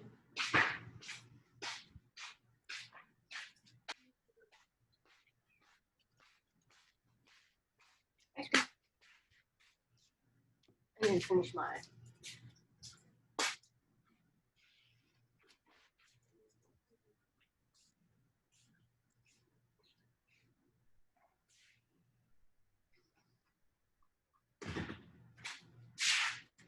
I can pick up you. I just don't care to pick up my feet. That's the problem. Actually, it's not a problem to me because it doesn't bother me.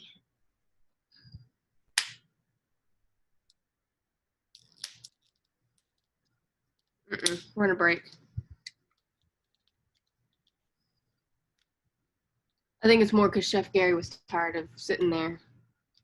He always gave us breaks during class. We can hear you.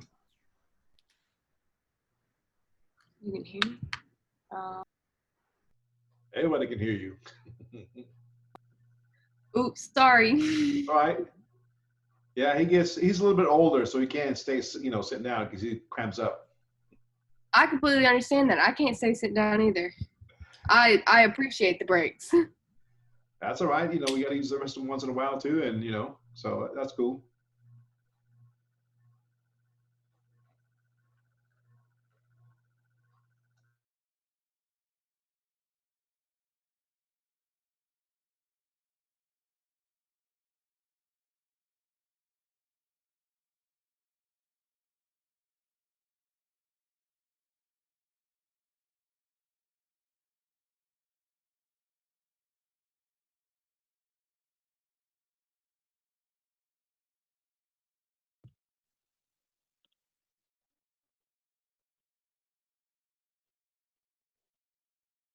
Hey, Chef Gary 2020.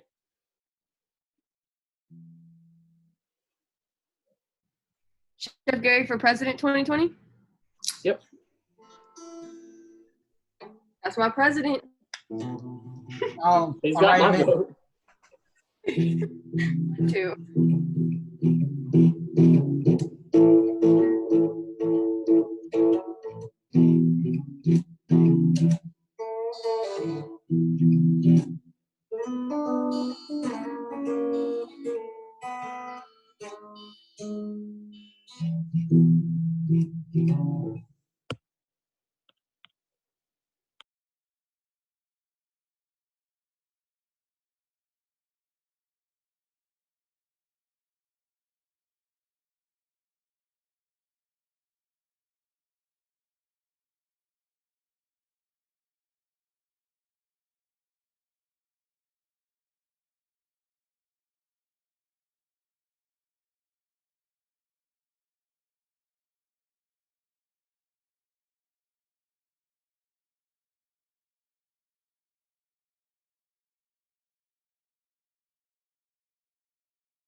So Chef Garrett gets back. This is your schedule, right, Wrestling?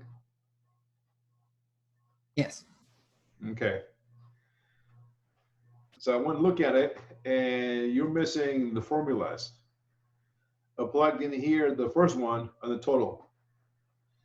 I know you probably did it on the side of the calculator, but plug in the formula. So in this one, just go ahead and take L5 times K5. L5 and K5. Okay. Uh-huh. So by keeping the cursor, I got equals L5 asterisk K5, and it gives a total for that one. Yeah, 1 week. I was doing it on my phone. Uh-huh. And he's got to figure out how much you're going to pay them overtime, because when you hit over 40 hours, here in the state of Texas, anything above 40 hours is overtime. Any other states, like California, anything above 8 hours a day is considered overtime. So you got to be careful on that one, but you got to figure out how much separate them. The 40-hour wage total, and then the total anything above 40 hours. Okay. Okay. So total here, you're spending about $17,000. So what I did here too is I was playing with it too, and I plugged in the formula, sum everything up. Mm-hmm. So you get under the forecast, or the budget was 24, you're spending 17, so you're right on. Okay. Mm-hmm. And you have enough coverage, but just like Chef Garrett was saying, some of them only have 1 day off instead of 2 days off. You just got to be careful with that one. We can't always all the blacked out is are off. Off days. Yeah. Okay. Oh, got it. They got 2 days off. Never mind. Except for one here. Oh, okay. I see what you mean. Yeah, only one had no day off. Okay. Yeah, so plug in just the formulas and the total. Okay.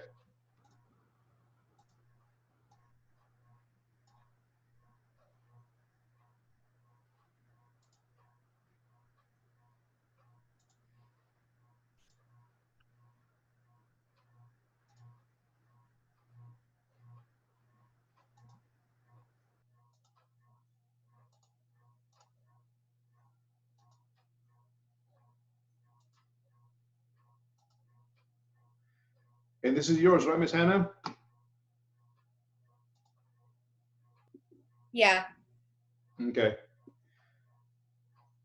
So you got 7 to 4, 2 days off, 7 to 4. So actually giving them 9 hours, because 7 to 3 is 8 hours. So 7 to 4, you got to factor in that overtime, that 1 hour overtime. Same thing here at sous chef, 8 to 5. Anything above 4 p.m. is overtime.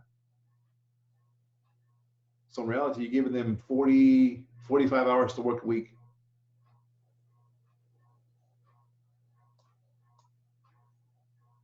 You also got the formulas plugged in? Cool, okay. Yeah, just gotta be careful on your schedule. 7 to 3 is 8 hour shift. 8 to 4 is 8 hour shift. So anything when you schedule them at 7 o'clock in the morning, anything past 3 is overtime. Just gotta factor that in, okay? Okay.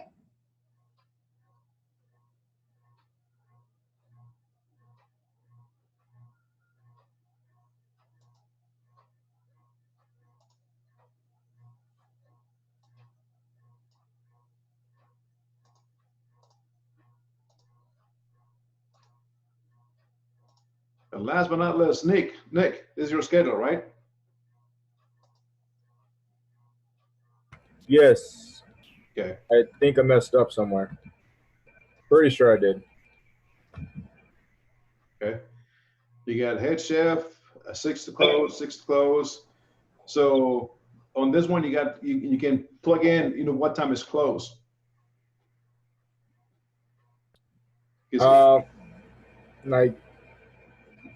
Forgot what I put in the bottom. I believe it was 8. Okay. Somewhere around there. Also 53 hours, just like Ms. Hannah, anything above 40 hours is considered overtime. So you got to factor in that wage. So you got 13 hours overtime. So you're paying them 24, you got to figure out, okay, what's 24 and a half times 13? And you got to include the dollar amount in it. Got you. Okay. Chef, you remember you showed us how to set up the Excel sheet for overtime, right? Right. And the one I'm going to send out, it has already plugged in. So once they do the schedule, they can type in, okay, 40 hours here. And if you're giving them 8 hours, you can plug in on the other column row the columns, the 8 hours overtime, and they should figure it out. All they got to do is just play with it according to how much you're going to pay and who's doing the schedule. Okay.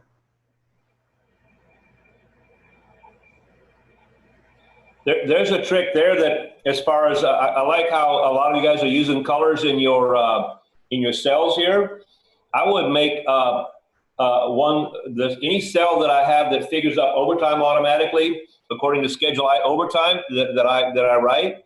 I would make that cell a very special color, and I would have all managers be looking at that cell all the time. So like you see some of this looking like, well, we had to schedule them 45 hours here, but you see someone that's looking like they're going to get into that overtime. It should catch your attention, and a lot of bosses will expect you to try to control it when you can. Quick question. So, how you want that the cell to be colored? Is there a way that we can put like a formula in? So like if they go over the hours, like it would calculate how much, overtime or how much money they were making? Chef, you know how to do that. You did that last night, right? You set up a cell that said you had one cell was the total hours that you scheduled for the week.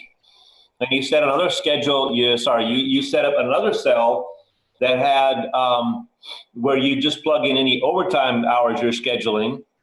Remember that, Chef Miguel? Right. You can't do that. So let's say you can do all kinds of things with this, the formulas. You can plug in 48 hours, and then on the right-hand side, you can plug in a formula that says, okay, 40 hours, this is how much the total hour wage. And another cell, you can plug in the formula, their hourly wage, and anything above 40 hours can be counted as overtime. So it'll do it for you. Just got to plug in the right formulas. Okay. All right. Yeah, so you got to figure out you got the formulas plugged in, and you just got to figure out overtime, okay? Because that's going to be one of your biggest, as a chef and owner, that's one of the high cost items that needs to be under control. Okay. Gotcha. Last one, Ms. Aubrey. Here we go. Okay. I know I see you change the hours. 9, 8, 7. So total hours 40, 41, 40, 30. Let's see if I can zoom in. Okay. So you're paying him a flat rate of $20 an hour, right? Yes. Okay. So you have your chefs, your line cooks, prep cooks, cashier. Okay. No dishwashers, utilities. What was that? No dishwashers or utilities. But if you have a food truck, you might decide you have a utility cook or a person who does some dishing and keeping up with cleaning and a little work around the outside. Oh yeah, so okay, mine is basically everybody that's working is gonna be doing all duties. Except for the line cook. The line cook is on working line cook. But you have your cashiers and your prep cook helping with line, dishwashing, running register. Okay. Hence you're paying him like $20 an hour.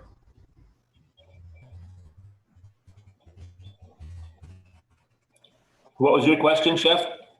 No, I say hence why she's spending $20 an hour, because they're going to be doing multiple jobs. I put everybody at $20.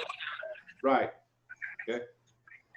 So you got them at 41, 40, Yeah. 30, 30, 40, 30, and 251 hours. So there's your total labor is costing you what? 5,000? Yes. Okay. So $5,000, you got 24, you got way more money to play with. You know, if your sales is generating $100,000 a week. So if you have a sales, a rate hour, figure that's that low of $100,000 a week. Well, if your labor budget is $24,000 and you manage to do your scheduling and you spend $22,500, not bad. You came in a little bit under labor and you're going to be able to do the job. But if you're doing $100,000 a week and you're spending $5,000 on labor, what's going to happen, Aubrey? Gonna lose profit.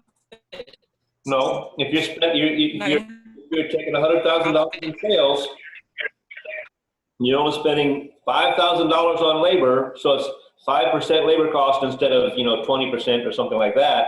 Wouldn't you be making more money? Yeah, but the idea is not to make it by spending no labor dollars. If I have $100,000 in sales and I only spend 5% on labor, it means my cooks had their ass handed to them. They just had way more business than they can do. You have to spend a certain amount on labor, right? We all want to make money. And if I can spend 20% instead of 24%, that's good. But if I spend so little that, 5% is not enough to get the job done. So if I'm spending only 5% for $100,000, I think I should have more cooks, more cashiers and things like that. In other words, I think your schedule is skimpy. You see what I'm saying? If we're going to sell $5,000 tonight, it should take what's 24% of $5,000, so about $1,400 in labor to do the job tonight. And if I do it on $300 in labor, maybe my people can't keep up. Maybe it's too much. Maybe they quit when the day's over. Right? Right. Overall, it's a good practice, but those are the things you gotta take a look at. Being a manager, you got to put your hat on and your chef's hat on too, and figure if you are generating $100,000 in sales a week, divide 100,000 by 7. That's what? How much is sales a week, a day? About 13,000. So 13,000, right? That's about 14,000. So if your sales are 14,000, you can take that 24% out of 14,000 and figure out how much money you got to spend a day. And you can also go that route too. Make sure you spend the right amount of money so your cooks are not getting killed, getting slaughtered, because at the end of the day, they might walk off the job. Again, if you are generating that much money, okay? So it's a good practice to think like a manager and try to stay within the margins too, okay? Not bad, not bad. What do you think, Gary? You just got to make sure you spend enough labor dollars that they can do the job right. So if I can do the job properly on $24,000 a week, I better spend somewhere around between 20,000 and 24. Because if I'm squeezing it down to 18,000 and 15,000, people are getting beat up and they're overworked and they're tired, and I'm going to lose them. Mm-hmm. Yeah. And I know sometimes it's hard because we haven't been on the chefs or managers or owners' shoes, so we may take a look at it a different way, trying to be more cautious, maybe more conservative. But when you're in that position, you got to think about how to take care of your staff and how to make sure that you have enough people to push out the food of your establishment. It's true, Chef. If you don't spend enough labor dollars, it's going to be hard to get the quality and have things look nice. Everything's going to be very, very rushed. Right. And maybe sanitation issues and things like that will come into it. Yeah. They're not washing their hands, right? So this is just general conversation about ways to think about why we spend the labor dollars that we do. Right.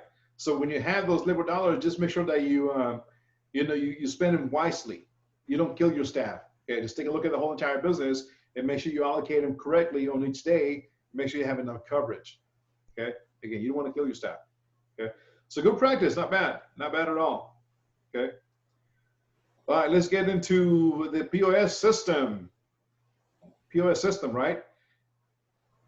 Yep. What? Go ahead. Nothing. So what does POS stands for? Point of sale. Thank you. It wasn't what somebody else was thinking. Right?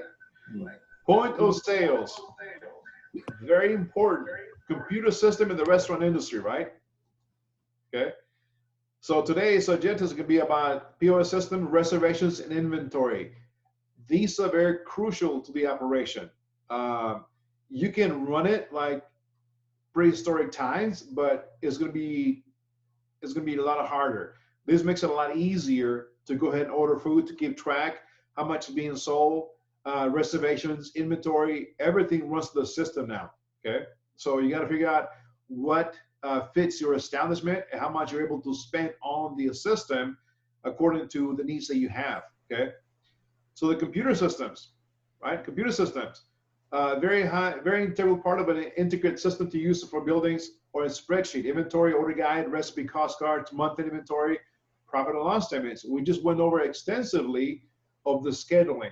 You guys have the inventory, you guys work in the recipe, cost cards, and you guys have that profit and loss statement on the second tab of the inventory sheet. I know it's a lot of numbers. It might be a little bit overwhelming, but hopefully by the end of the block, you'll be able to dissect and identify certain numbers I need to take a look at and keep in mind as you go forward. Okay.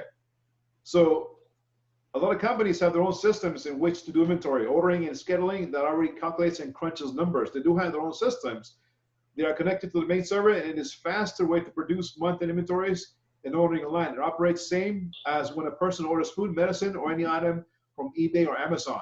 And this is true. I used to work for Morrison Healthcare at a hospital, and Morrison had their own systems. Everything that was done, it was through their systems. If I had to order food from Cisco, I had to go to the homepage, the website, their servers, and order food for them. It went through them first, and then it went to the purveyors. It wasn't, I couldn't do it straight to the purveyors unless I needed something on a hot shot, and everything was tied in. So whenever I was doing my inventory, I would come in, go in the kitchens and take pencil and paper, and then translate those numbers onto the computer system and send it to the corporate office. They get them on the flash. They can't wait the next day or 2 days. As every month end, we talk about every month end, every 31st, every last day of the month, we call it month end. That's when we take inventory of all the products and send it to the corporate, because they can take a look at how much sales were generated for the whole entire month and how much inventory is sitting on it, so they can identify how much food costs you're running, how much profit they're making. Okay. So what is a POS system? Okay. A point of sale, not a piece of something else, right? It's an integrated software and hardware solution that retailers demand the sales. POS system take a place of conventional cash registers by handling transactions, plus POS systems can also process all types of payments, track inventory, manage your accounting needs, calculate sales tax, track employee work hours, vacation time, handle payroll, manage loyalty programs, track sales inventory, calculate pricing and discounts. Have somebody work at a place at the front of the house when you start your job, you start your schedule, right? Yes. So when you work in, when you walked in, did you punch in the POS system with your card? Mm-hmm. Mm-hmm. You walked in, right? So even I did that, Chef. Anyway. Even I have done that. Yeah. So when you work for the house, 20 years ago. Yeah, they give you your server card with a code or PIN number. So when you come into work, the first thing you check with your boss and so forth, so on, and you clock in on the POS system. You slide your card, you clock in, whatever time it clocks in, and that keeps track of your hours. Okay, so it ties in with labor too. Okay, so how does it work? Made up of two main parts: the hardware, such as a printer, cash drawer, terminal, and software, which a computer program also operates the whole system. POS system works by connecting your credit card processing apps, accounting apps, inventory, and other point of sales related business apps into a single unit. And some of them are on the cloud too. You don't have to be, hardwired. Okay. So very important part. Their cost: mobile POS software, the tablet, terminal, and self-service and authentic POS servers. Can somebody tell me what a mobile POS software might be? Have you guys come across one of them? Like those little squares they swipe at food trucks, is that it? Uh-huh. Plugged into phone. Sorry, guys. Okay. Like they plug into your phone and you swipe your card at them. Right. Your phone. You guys ever go to the fair and you swipe your card on the little attachment on your phone? That's a mobile POS system. Okay. A tablet is when you they come in with an iPad and also swiping your card with a tablet. The terminal is when it's sitting stable at a service station.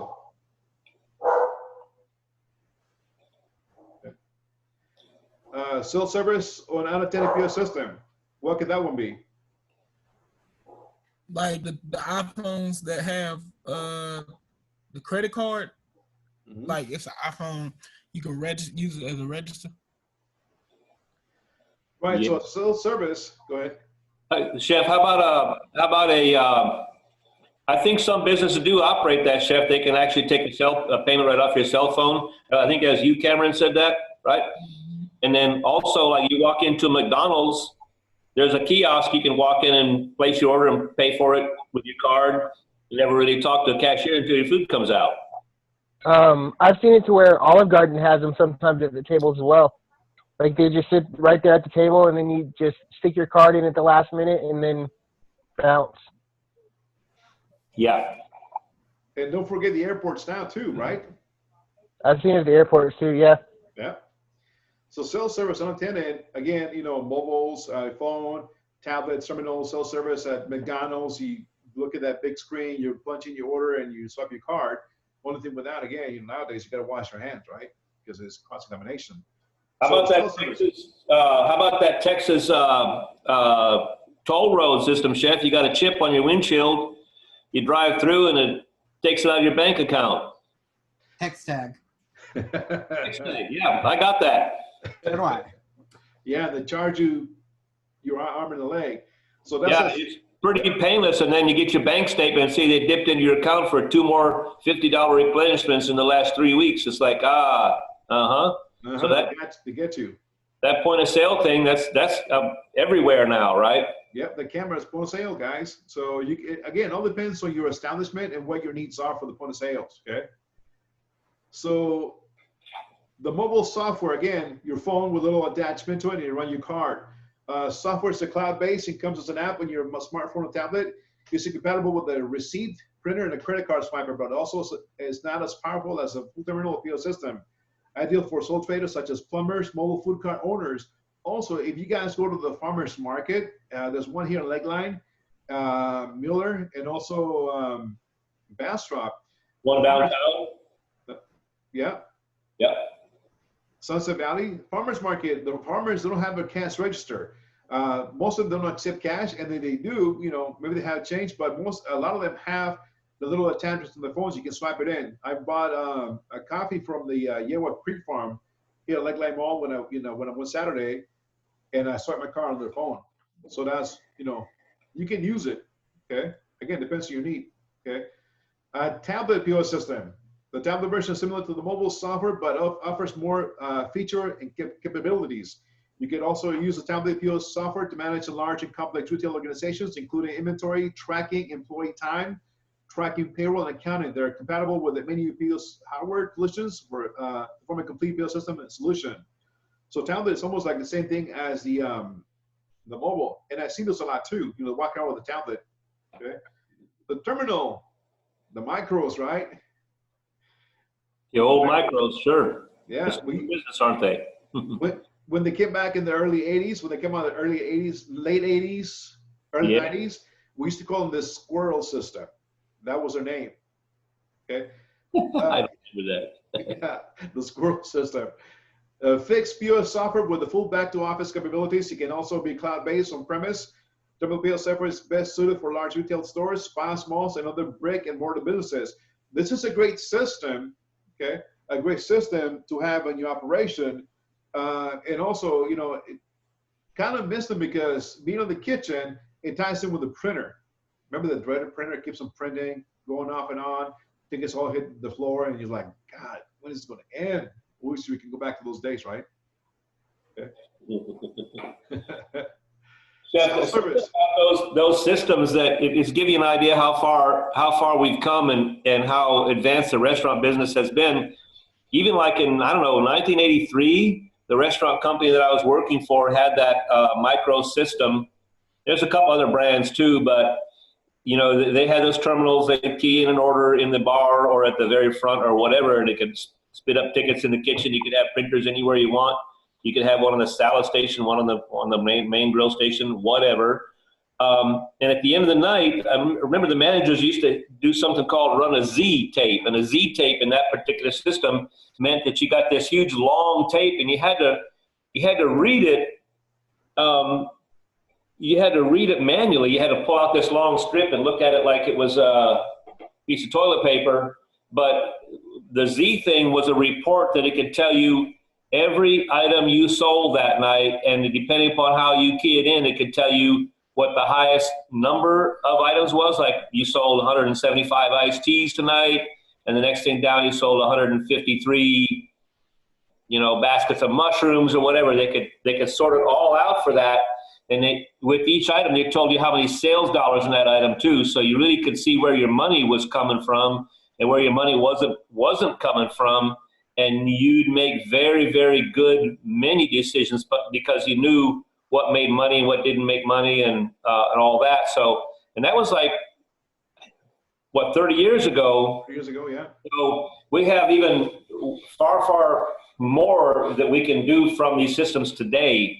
So to give you the idea that if you're trying to go with a hand ticket system, you might be missing a lot of opportunities to learn how to make your business better.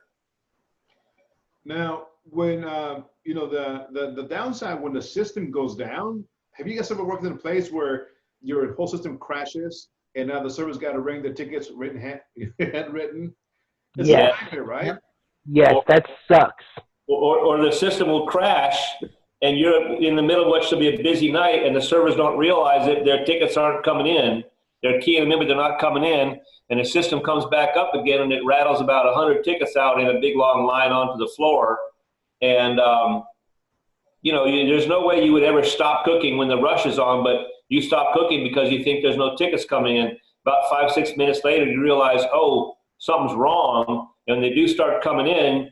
You've taken this big long break, and it's merciless when it starts coming in, and you got to get it all pushed out. So that's just a war story, right? But that kind of stuff happens. So even with these great systems, you watch out about stuff like that. If you're not hearing that printer rattling, you better be checking.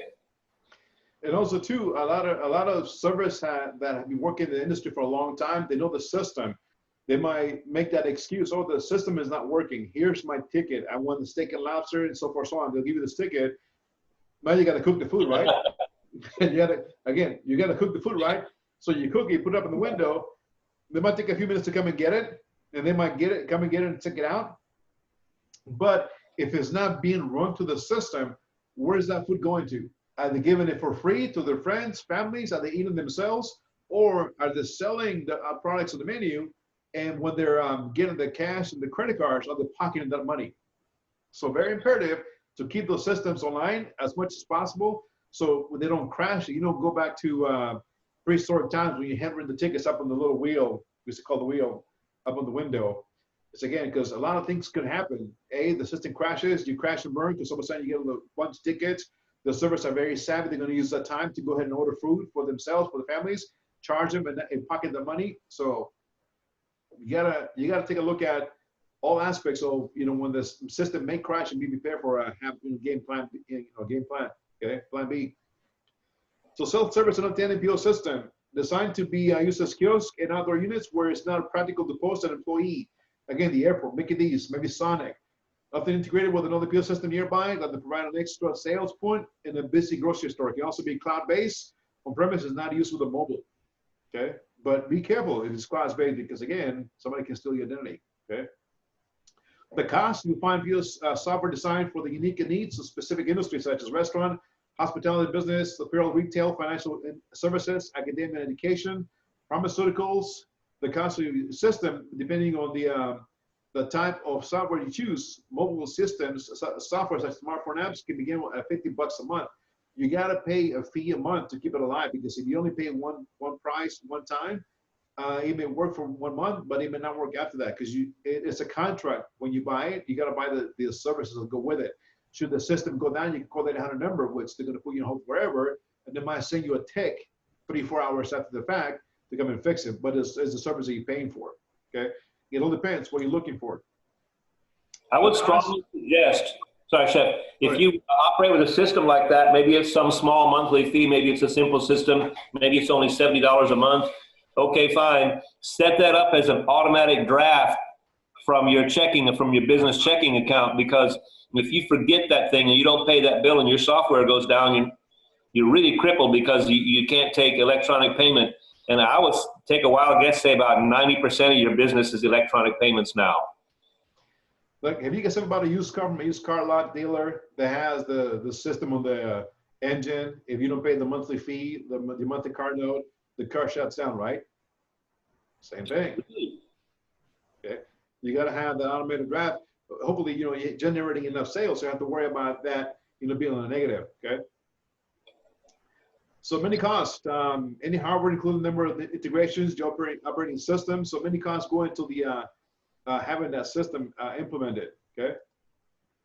Getting the right hardware is an indispensable other half of your POS system. You need to have the right hardware to match the actions and transactions you want to carry out by using your POS system. Basic set of POS consists of printer to offer hard copies and receipts. You gotta buy that tape. You gotta buy that toner. Okay, the cartridge. Retail stores, restaurants, other brick and mortar businesses all slightly need this. Terminal, iPad, Android, tablet to run your POS software, credit card reader, a cash store to keep cash transactions secure and log into your system. And nowadays, looking at the future, even here in town, a lot of places are going to stop accepting cash. They're going to go to all electronics. So you might not have the means to accept cash, but that's in the future. Okay. Depending on your business, you might also need extra tablets. Okay. So waitstaff can process orders to the tablet in the restaurants. Okay.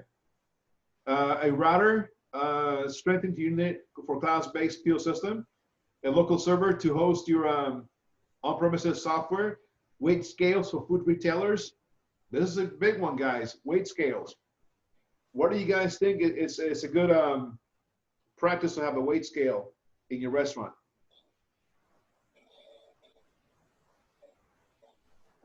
Portion So control. Yeah, I was gonna say, like Cam said, portion control, and you can get the right exact amount of. If you say it's 6 ounces that they're getting, you make sure it's 6 ounces that they're getting. Right.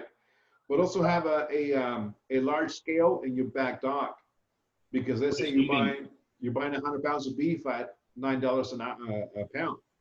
What if the case is 100 pounds, but your delivery driver skims 20 pounds off of it?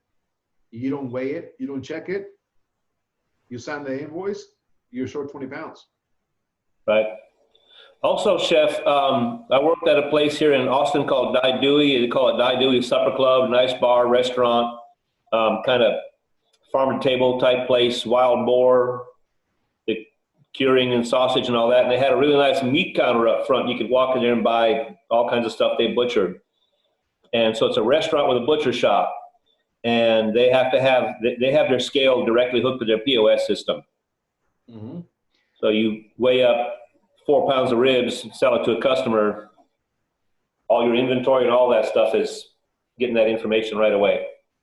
So when you go to H-E-B, right, you go to the meat market, the counter, you say, hey, I want X amount of pound of this seafood or whatever the case is, right? They put on the scale, and the scale shoots out a little sticker of how much it was and how much to charge for it, right? And they slap it on your packaging and they give it to you. Well, that system is sort of tied and integrated with the main server. So as the butcher is sending that product out, is keeping track of how much that counter is selling. So when it goes to the front register, it catches and it charges you that amount. So it's a safety net. So the butcher is not giving you extra beef or undercutting you. What you order is what you pay for. Okay. So yeah, so you gotta be careful, guys. When you order food to your back door, you gotta weigh, you gotta take a look at it and inspect it, because if you don't, there's a lot of honest delivery drivers out there that will skim it off of your case if they catch you, and they'll be charging you, and you'll be buying 100 pounds and you'll only be getting 60, 80 pounds. You gotta be careful, okay? barcode scanners, networking cable to connect all your hardware, an extra kitchen printer, self-service checkout kiosk. Now, all these go into play because what if you got a brick and mortar restaurant you want to open up? But maybe it's a historic landmark and no building built in the 1820s, 1800s. Think about the wiring, the technology that has to be run through the walls, ceiling, floors to be able to come up to speed. So you're gonna have to pay a pretty penny to have the system implemented. Okay. So what are the benefits? Business can retain customers. More customers through the better. Target loyalty program, but it can also track inventory so that when you never run out of stock unexpectedly. A POS system can also run your company's discount offers when appropriate. So it all ties in. You guys ever go to a restaurant and you jot your information down and you get an email alert, hey, by the way, come and celebrate your birthday when it's coming up, buy one, get one free, right? It's all run through the POS system, okay? All integrated, okay? With the right POS system, you can also analyze sales history to discover seasonal buying trends, correlations, which can come in useful when you want to increase sales. You can also remove manual error by using barcode scanners and automatic synchronization. Also combat absenteeism with a more reliable employee tracking system. Remember I was telling you guys, when you guys work in front of the house, you gave me your card, you clock in when you come into the POS system, okay? What if your friend is gonna be on time, you're gonna be running late? You give them your card, they clock you in. Now you come in 30 minutes late, but you clocked in on time. Okay, you got to be careful. That's considered theft. Considered theft, you can get fired on the spot. So you got to be careful on that one. Okay. That actually helps if you have to finally discipline someone who's habitually late. If you're pencil and paper and all that, and okay, now I'm rummaging around the file cabinet for documents and stuff like that, or when I made a note on the schedule, Billy Bob showed up late again, stuff like that. But when Billy Bob's late all the time and it's electronic, it'll take you about 10 seconds to generate a login report on him or a clock-in report on him. It'll be easy. The other thing about those POS systems is they can help you very, very much with forecasting. Hotels and country clubs and big organizations used to pay someone to be like a food and beverage, can't remember what they used to call them, food and beverage admin, I think maybe. And they would sit all day long and tally up how many steaks and how many of this and how many customers and just check average, and it was just all this laborious, slow hand calculating stuff. And today you can look at your system and say, well, I think I'm going to sell $7,000 tomorrow because I have history on the third Friday in October for the last 3 years. You got all that stuff, and I'm going to sell X dollars tomorrow. And if I'm going to sell X dollars and I'm going to have X number of customers tomorrow, I can expect that somewhere around 29 of them are going to eat this and about 65 are going to eat that. Your forecasting can really, really get precise, which really helps you control waste and know what's coming. Forecasting. You need it. You definitely need it. It's a livelihood. It's almost like your Bible, live and die by it. If you don't, you may walk in blindfolded and get side punched, sucker punched, and you might be out of a product, or your staff might be, wanted to quit. Okay. So with the POS system, it benefits. Okay, it benefits your business, improving your payment security as well as the ability to make more sales, thanks to your ability to accept more types of payment as well too. Okay. Cloud-based or premise-based on system. Which one is better suited for your establishment? It all depends. Cloud-based system stores data on a remote server. It can be accessed online, whereas a traditional or on-premise POS system stores data on local servers that can only be accessed through an internal network. Here's a breakdown of the main differences between a cloud-based and a POS system. A cloud-based is awesome, but just like now, everybody's at home. Guess what? They are using the cloud. So the cloud is the cloud traffic. Electronic traffic is very slow because a lot of traffic up there, okay? Cloud-based, relatively low cost to buy and set up, but have higher ongoing costs. Always accessible from wherever you are, even if you're out of the country. Highly scalable, easy to carry around, dependable on good internet connection. backs up data on the cloud so you don't lose it if the system crashes. Easy to integrate with another business apps. Okay, easy. If you're traveling, you know, I had a student from Mississippi that he was a GM at Whataburger. So after class, before class would come in, he will, you know, go to his job and, you know, sit outside maybe right before class started and work on the payroll and ordering guides on the classroom on his laptop or on his phone. Okay. On premises, expensive to set up and install, but very low ongoing costs. Comprehensive and extensive on-premises system that can be used for very large, complex retail solutions. A situation not exactly flexible or scalable, not easily portable. Poor choice for mobile businesses, no relying on internet. So it always runs even if the internet's down. At risk of losing all data if the service crashes. Operate a local server and all your data and apps on your network.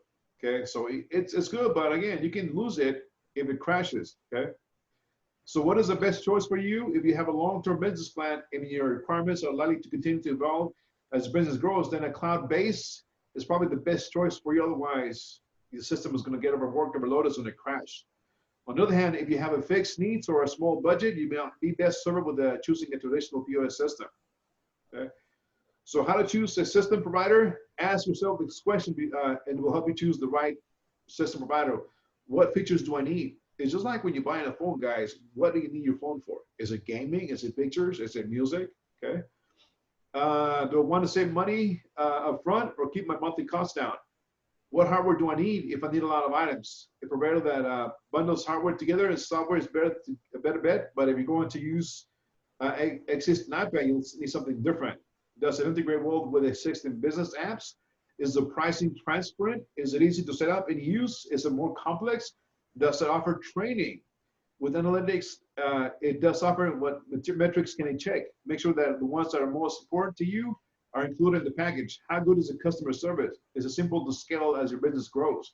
So all these questions you might ask, what is suitable for your needs, your restaurant? What do you need it for? Okay. So the three best providers, okay, best for a small businesses, Shopkeeper is best for small to medium retail businesses that need mobile flexible POS solutions.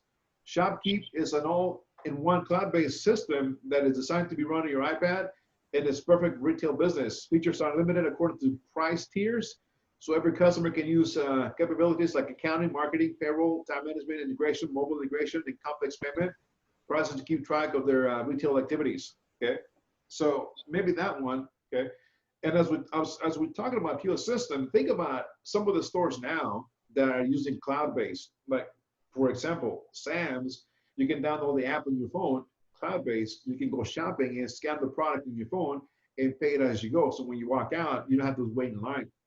Okay, cloud-based system.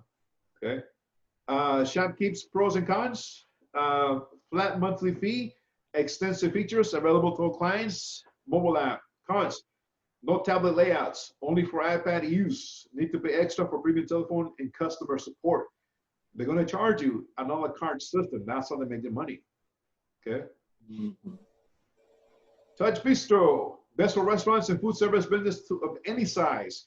Touch Bistro is a POS system designed for use by a restaurant and similar food service businesses. So it includes all food ordering, functionality, automated delivery, tracking, real-time complex inventory tracking, split checks. Hated those, right? You come in as a server, you guys ever work in front of the house and somebody, a table of 20 comes in and says, I want a split check. No. Right? Anyways. The answer to that question is always no. No, you can't split the check. One's got to pay. Yeah, they all want to submit a split check and you like say, what that? And then when it comes to giving the gratuity, they probably stiff you, right? Because they don't want to tip. Okay.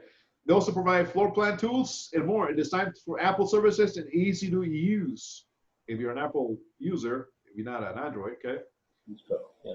Touch Bistro, pros and cons. Has all features of a restaurant business will need. Very easy and intuitive to use. Not long-term contract. Cons.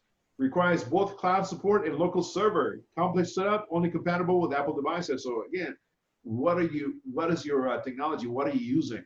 So Chef, is that local server that you have to provide when you're going to use Touch Bistro, would that local server likely be pretty pricey, you think, or does anybody know? It's pretty pricey because you gotta buy the system, buy the computer, buy the hardware, and install it. Yeah. Yeah. Wow. Just like buying a PC, buddy. Is there one that is like Android based, or is there only Apple based ones? Because all I've seen is like iPhone or a tablet or something like that. Is there any Android based? They are. They are. But most of them, again, because Apple, has a lot of the big pie of the market, so they're mostly just for Apple, but they are for Android too, not just Apple. Okay. Lightspeed, best for independent retailers and restaurants. Lightspeed, you can manage your inventory with preloaded catalogs and a sync for the product history, both in-store and online. Accounting integrated QuickBooks takes only a few clicks. You can also manage special orders, and this comes for your Mac or iPad. It can also use Touch from like branded receipts. Again, Apple. Okay. Lightspeed pros and cons. Pros, free trial. Right. Free. Anything that says free is not, because they want to sign you up. They want to dangle that carrot in front of you and charge you for it. Okay. Native analytic for products, sales and employment management. Table side ordering, no setup fees. Maybe this is what you were talking about, James. When you go out of the garden, they have the PO system on the table and you pay for it, right? Maybe they have the system. Yeah, maybe. Okay. Cons, higher per month cost, customer complaints or software glitches. Hate that. Okay. Many different PO system providers which to choose from. There's a lot out there. Okay.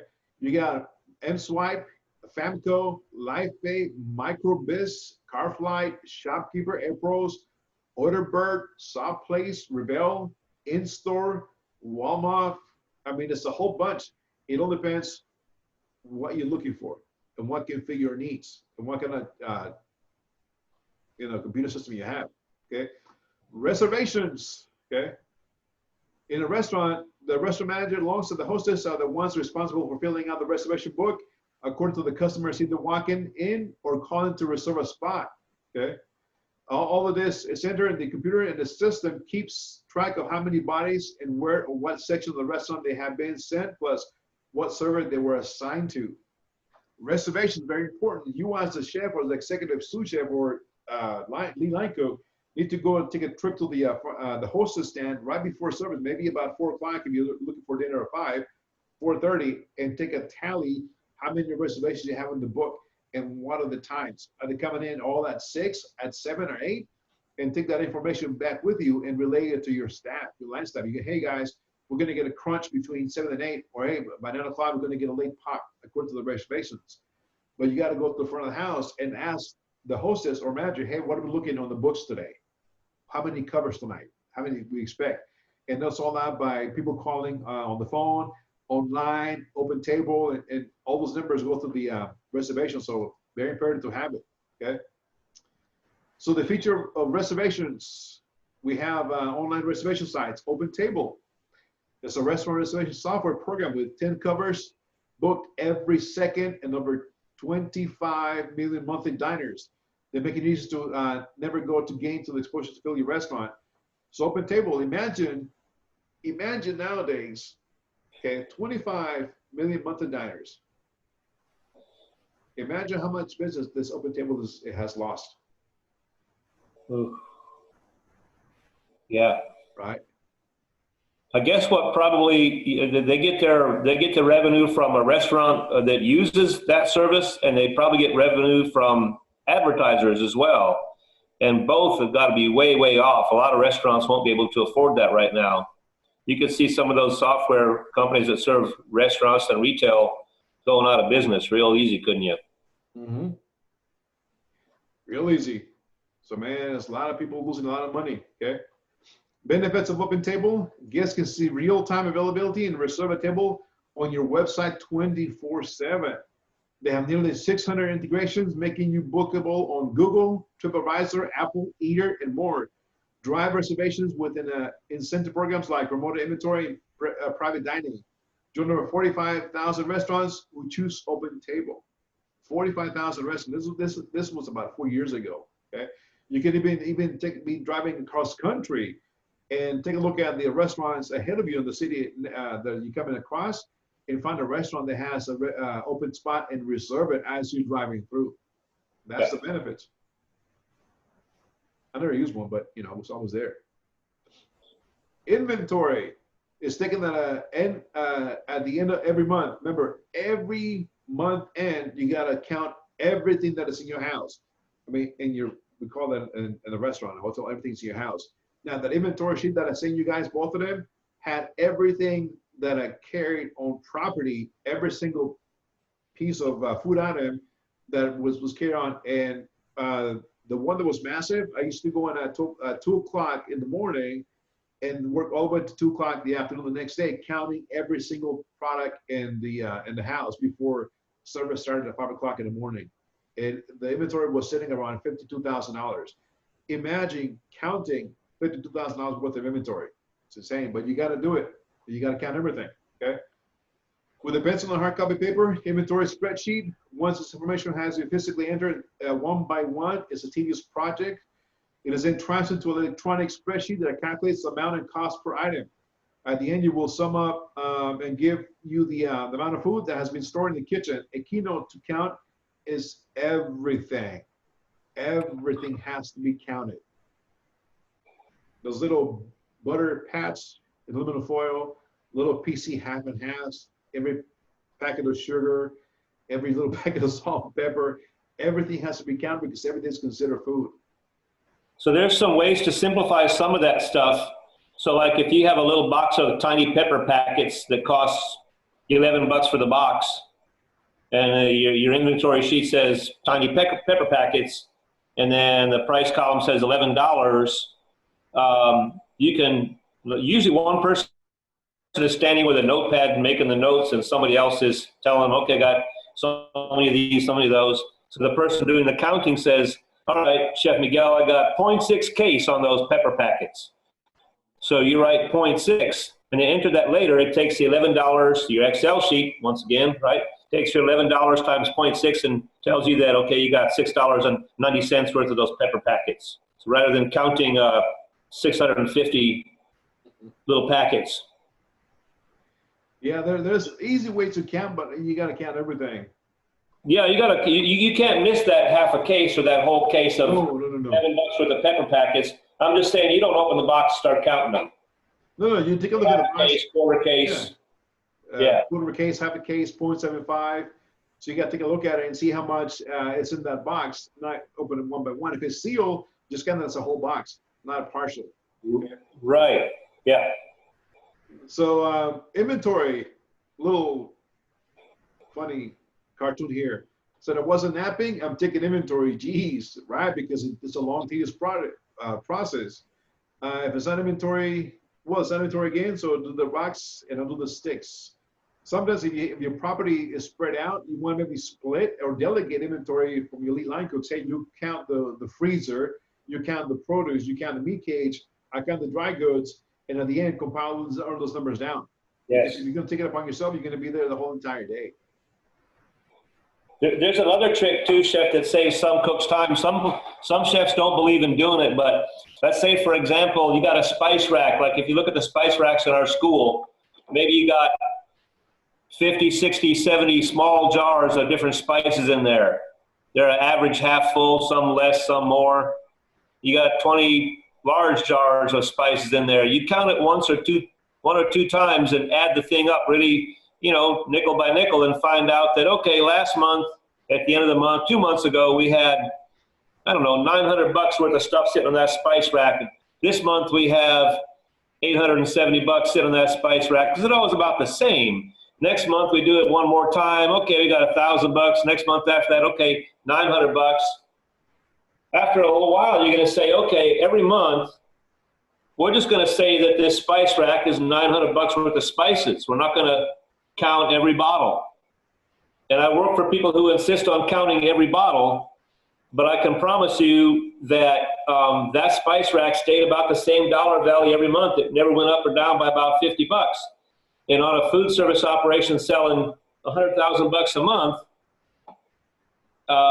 counting half a jar and a quarter jar and doing that math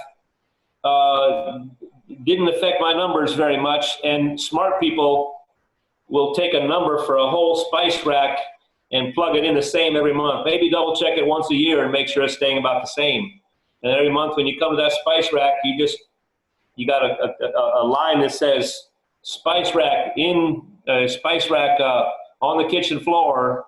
In other words, this is not stuff in the storeroom, but this is stuff that's sitting there, and we're just going to call it $1,000 because that's what it always seems to be, rather than counting all those bottles. And if it sounds sloppy, try getting up at 3 o'clock in the morning and count inventory about 15 months in a row, and you'll start figuring out that there's got to be a way to get it down to 2 hours instead of 8 hours. Right, and those spice in the spice rack, another example, those are commodities. They don't change prices. They stay flatline. Yeah, they're pretty steady, aren't they? Yeah, it's true. So when you do the first counting, take a look at it. The best way to do, take an inventory. Take 2 days before month end. Go and clean and organize every single food part storage of your entire establishment. Clean it, organize it. That'll match your sheets on inventory. So when you take inventory, it's a lot easier to count because you know where everything's at. You know where you put it, and you know exactly how much is it. Consolidate, so it makes it a lot easier. Exactly, Chef. They call that shelf to sheet, right? Yep. If your sheet is organized alphabetically, then okay, apples and avocados and allspice. You're going to be in the walk-in apples, walk-in avocados, and now you got to run out and look for allspice on the shelf. You're not going to do that. Your sheet should be organized so that it's just exactly in the order you're counting it. You go into a walk-in, start here or start there. You go all the way through it, and your stuff on the sheet is in the same order as you come to the stuff in your walk-in. I was told at the job I was just working at, that's literally how he did it. He made it so easy. He like it was a walk in, walk out. Yep. And you fill that work out, and it'll keep track. And it's a small restaurant too, so it was easy to keep up with. That's good. Simple is good, right? Simple is good. So I'm gonna show you guys a sample here. Okay. You guys with me, right? Haven't lost you guys yet? Okay. All right. So this is what I sent you guys yesterday, right? Most of you guys said, Cameron, you haven't seen this sheet yet. So this is what I sent you guys, right? Okay. So this is an example of the inventory. It took me about, I would say about a month to organize it. Okay. So again, this area was called the private pantry. Okay. And then I'm going to go higher over to the top. So I was always starting with the produce walking. So when I walked in, on my left-hand side were the apples, and down the line, right next to it, apples, asparagus, so forth, so on. Everything was organized accordingly. Everything had, I even went further to do the UPC number, the case, the pack, the size, and how much I was paying for them according to the invoice. Now, every month, you got to update those prices because a lot of items are going to fluctuate. They're going to go either up or down depending on the weather and seasonality. Produce and seafood and meat, Chef, especially. Yep, they will go up. So as you guys scan this sheet, if you have it, take some time and look at it in detail and see how it is laid out. From broccoli to carrots, garlic, grapes, leeks, lettuces, mushrooms, different kind of mushrooms. They all have different prices. Okay, they all have different weights too. Huh? Are you wanting us to do this as well? No. I gave you guys this because you are going to need this inventory when you start costing out your menu. Right. Okay. Trust me, you will need it. Otherwise, you're going to have a hard time and go on Google and take a look at how much does an orange cost. You don't need to. This is everything you need for your menu is right here. Very good. And you can email it to us, right? Yeah. I think you have. I didn't get a chance to email it to you. I'll email it to you tonight. Yeah, I don't have no email from you like at all. I need every email. Okay. Vegetables, butter, even when it went out of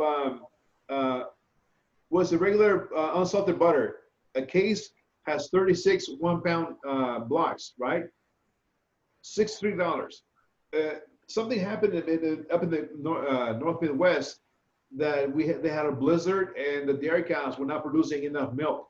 That butter at $63 was in season. It went up twice the amount of dollars. So it was about $120 a case of butter. So when Yes. No. No. So when you take a look at some of the items, it depending on the hurricanes that are going to come with the Florida coast, they're going to affect oranges, citrus, seafood. Blizzards in the wintertime is going to affect dairies. In the wintertime, the chickens freezes. Yeah, chickens are not producing, are not laying eggs. So you got to take a look at this in consideration and trying to find the price that fits you. But again, cheese, all kinds of cheeses. So yeah, everything has to be accounted for, and you have to be very detailed how you build your spreadsheets and when you plug it in, according to what you carry in your establishment. So this sheet is, like I said, it's going to come like a godsend when you start doing your project, when you start breaking down your recipes. Okay, but as you can see, even here, the most expensive item, we were buying fajita meat already cut up because we were so busy. There was no way for us to go ahead and do the skirt steak. We were already buying it pre-cut, okay? Chuck, patty, that property was generating about, the restaurant itself, $5 million on its own, not including banquets. So it was busy all the way around, okay? So again, take a look at that inventory and go line by line and take a look how much each item cost and what packs are they coming, okay? So again, that's just an example, okay? And on the other side, again, is what the P&L statement calls for, okay? So you have it, except you, Cameron, you don't have it yet, okay? Any questions so far? See if I can go back to the sheet that we're on, okay? Oh, you kick me out. There we go.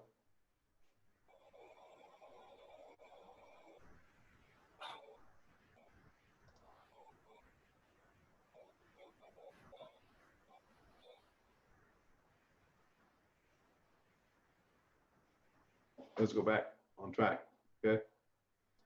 It went back to page number 1.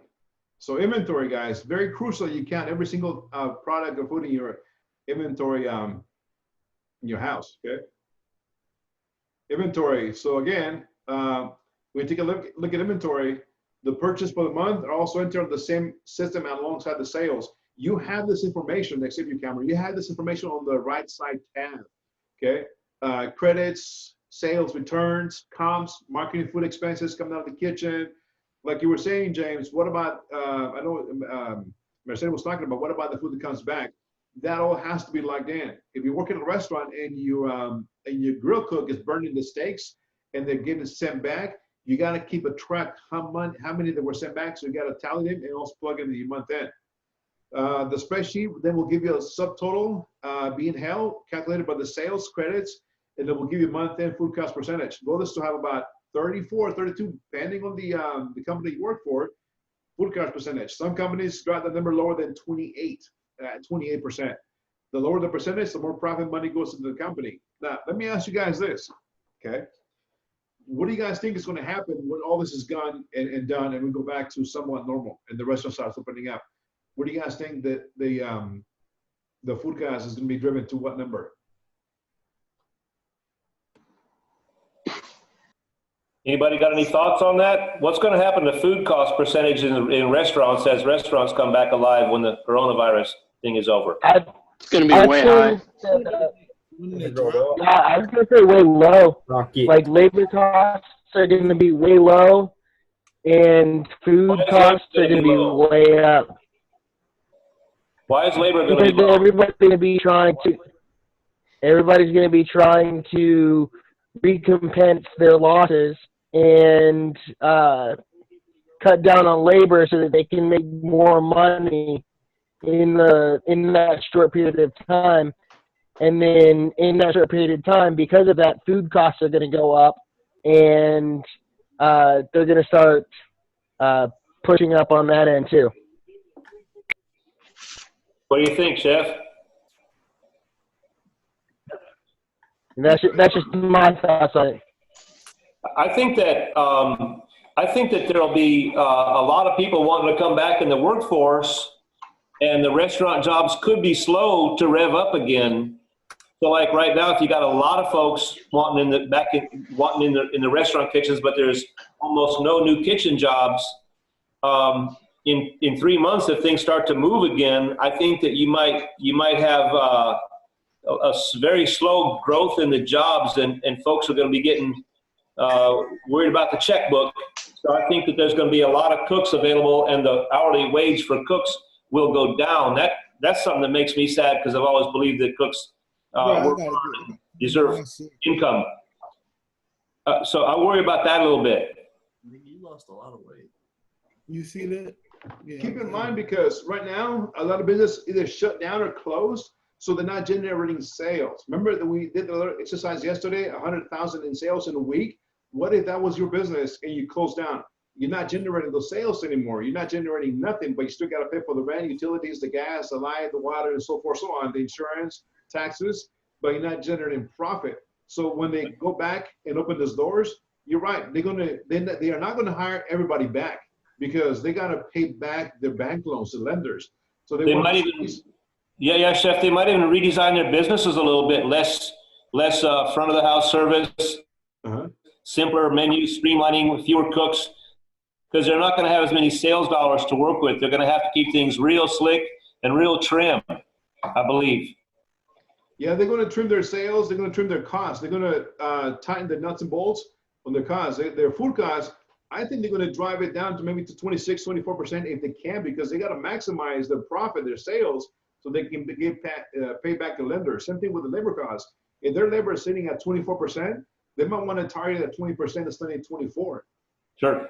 So they're going to be very cautious who they rehire back and how they work the schedules, because after taking the hit of this past 2-3 weeks, it's going to take them at least 6 months to recover to make up for the loss of revenue that they're being shut down. So be careful, that as an owner, you might want to drive those numbers down. Instead of hitting at 30% food guys, you might want to lower 28, make more profits. You can pay back the lenders. Yeah. Yeah, so 28. And again, all this is given to you on the spreadsheet that you guys got, except you, Cameron. Again, I'll send it to you. But it's already given to you. All the formulas are plugged in. Everything. All you got to do is plug in the inventory, the sales, and the credits, and this should give you food costs for the month. Okay. So, anyways, if the number is higher than what was budgeted or forecasted, then it's an indicator that several things happening inside the kitchen walls. A, you may have theft. Right. People are walking in with steaks in their backpacks, in their totes, inside their belts, their jackets. Okay. Over purchasing, your chef is ordering products that you don't need it. Okay. That you're not selling. Maybe he lacks certain items, so he wants to order them so he can have a good meal, but he can't buy a broken case. He's ordering a cases or 2 cases. Maybe he buys them, Chef, and he buys too much, and some of it goes bad, and he looks both ways, makes sure nobody's looking, he throws it in the trash. In the trash, yeah. Right. Unwise purchasing non-needed expensive items that cannot be moved or sold. Sometimes we think out of our minds and say, okay, I want to have foie gras on the menu, a special. I want to have veal, morel mushrooms, truffles. And if your establishment is not set up for that business, what's going to happen to the product? You're going to buy that high dollar price, and you're not going to be able to sell it. It's going to go bad, and then you're not making money out of it. So you got to buy what you need to run your menu. Overproduction and waste. And again, we talked about you can get 10 slices out of a tomato, and if somebody getting 3 or 4, then what's happening to the rest is going to the trash. Okay. So overproduction and waste. If you have a buffet for 100 people, maybe you're over prepping, maybe for 200. What happens when the buffet is done? All the food is coming back, and what's going to happen? Trash, right? Overproduce, overwaste. Employees eating food that was purchased for customers. And again, you buy product for the menu. Your employee comes in, they're hungry because maybe they got the food at home, but they're working 2 jobs. They're going to come in. What are they going to do? They're going to slap a steak on the grill and stay eating it. That steak going to be sold for $28, $34, and now you're at a loss. Okay. Here's a thought, Chef. Go ahead. Let's pretend you got a cook that's really very good at soups, or you are, and you make delicious soups, chowders, gumbo, who knows, cream of tomato velouté, different things. And you have those nice round soup containers that sit in a little heated well out there in the wait station. There's got a stack of bowls and napkins, and they can just serve soup and go right out. They don't have to bother the cook and stuff. But there's a wall between the wait station and the kitchen. Now it's November and it's cold, and servers aren't getting rich, and they're busy, and they come in the afternoon 4:30, get ready for their shift, and they're hungry. How much of your soup is going to your customer and how much of it is going to the waiter's tummy?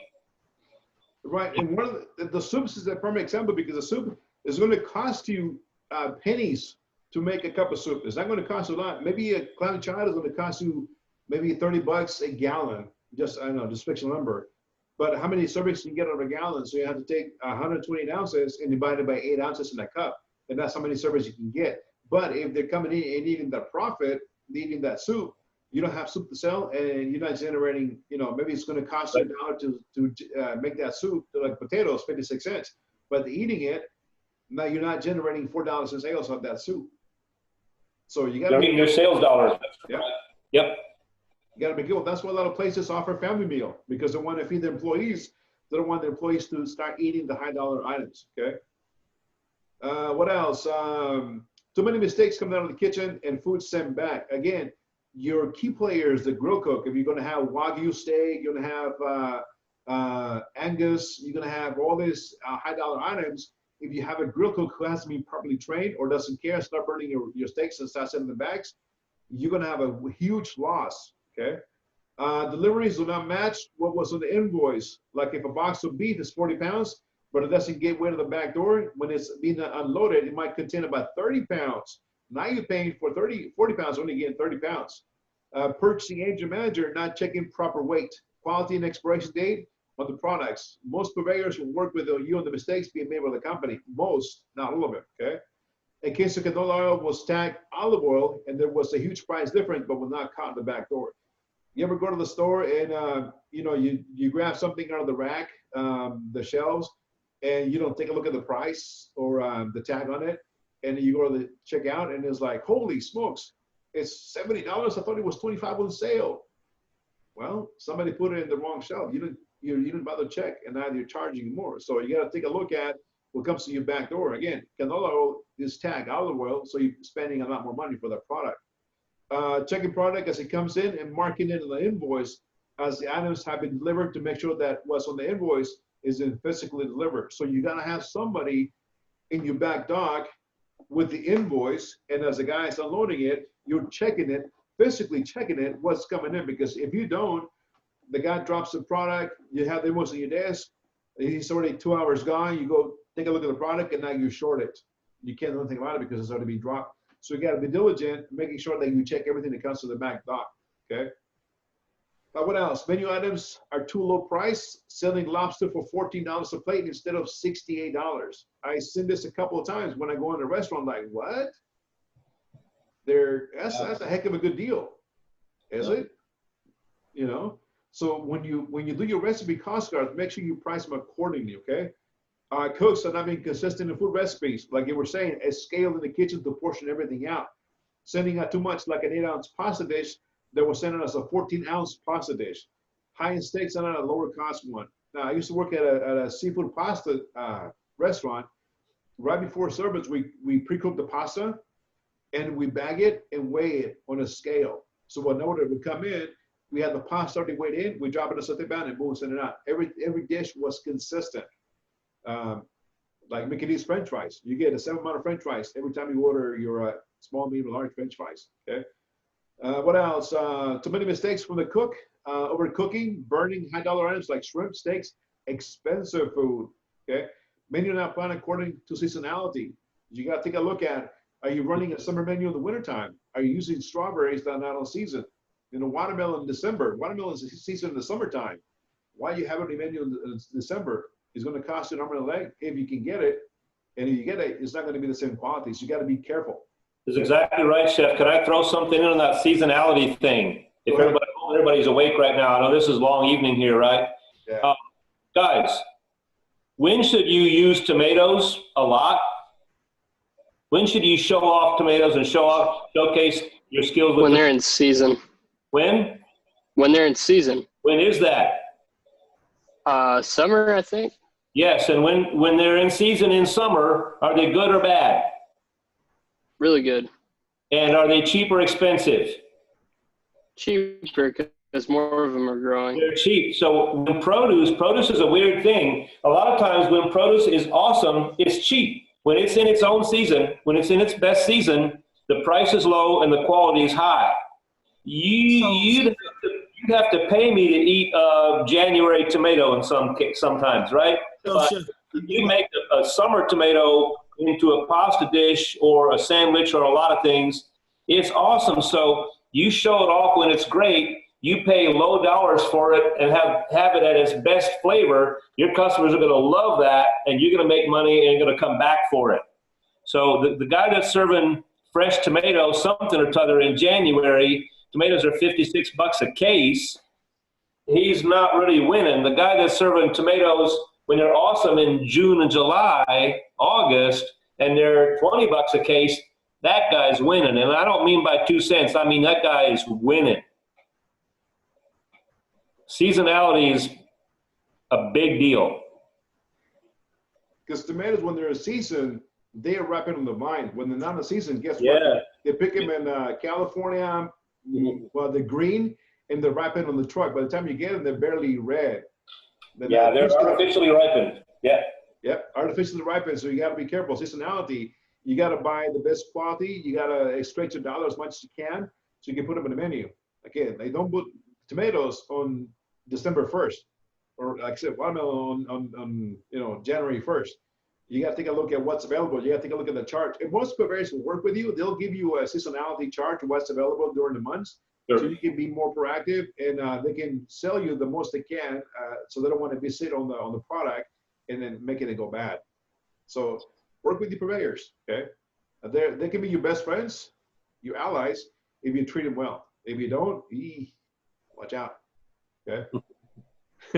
So there's a lot of programs for sale out on the market as tools that you can purchase to help control and keep track of your recipes, costs, expenses, but you determine what works for you and what's for your establishment. Okay. So we got about a few minutes left. So for tomorrow, we're not going to do the 5-15-year goal plan. Start working on again, fine-tune your recipe cost cards, fine-tune your schedules. Send them to us again tomorrow if you get time. But the 5 and 10 goals, I do want to touch that tomorrow as we go for the lecture, okay? And also, too, what kind of establishments are you looking to have, own and operate? Take into consideration what you have learned so far in your first few blocks, and hopefully after graduating school, after all this is said and done.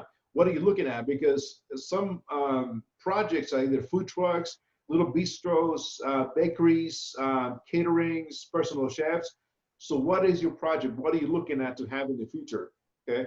Organization is very important. It gives you structure and road vision, plus keeps you grounded with discipline on how to attain your personal goals. Okay. So with this, we're looking at tomorrow. For today, one thing that I left out that we haven't talked about it, did anybody get to watch the restaurant show last night or today? I did. What you think? I thought it was crazy. I saw 2 episodes and I just thought it was crazy how he just started bad from the beginning and just kept putting things off, and he just kept going downhill every day. It just kept getting worse and worse, and he just didn't care. He just wanted to be a celebrity instead of a chef. Anyone else? He didn't want to think that hard, did he? He didn't want to do all that effort. He just wanted to be, you're right, exactly right, Yossi. He just wanted to be a cool guy with a nice jacket. Yeah, he was just bragging when he was doing what he did before about, I opened like 3 hotels and I opened this and opened that. But then for his own, he just not applied none of it. So just bad. You're right. Yeah. What else? Who else has thoughts on that? Anybody else have any thoughts on Chef Rocco? I don't have any thoughts on Chef Rocco. I got thoughts. A question about what was that? The food you were talking about, the food in season and how it has effects on the restaurant, right? With the price. Yep.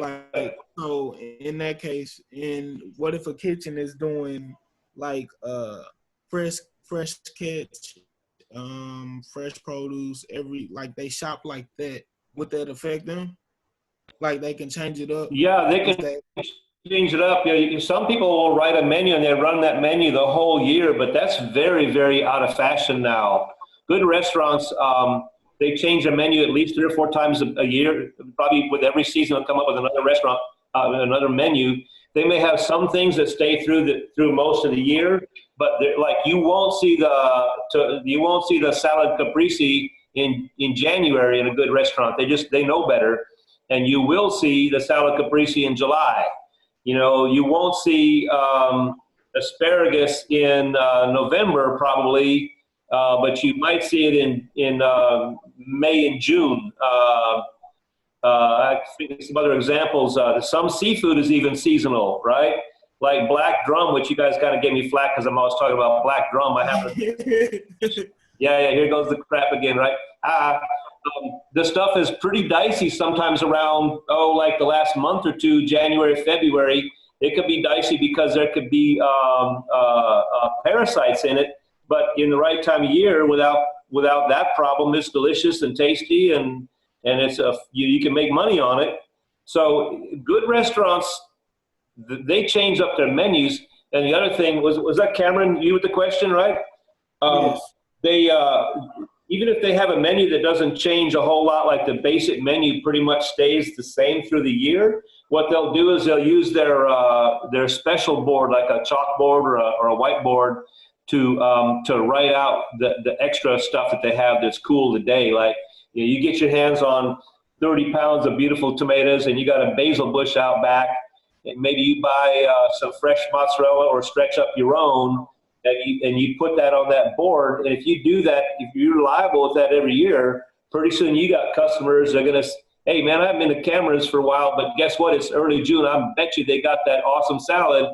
Here we go. And they're coming in without even any advertising. They know that you're going to do it, right? Because they know you love the seasonal stuff and they're going to come in for it.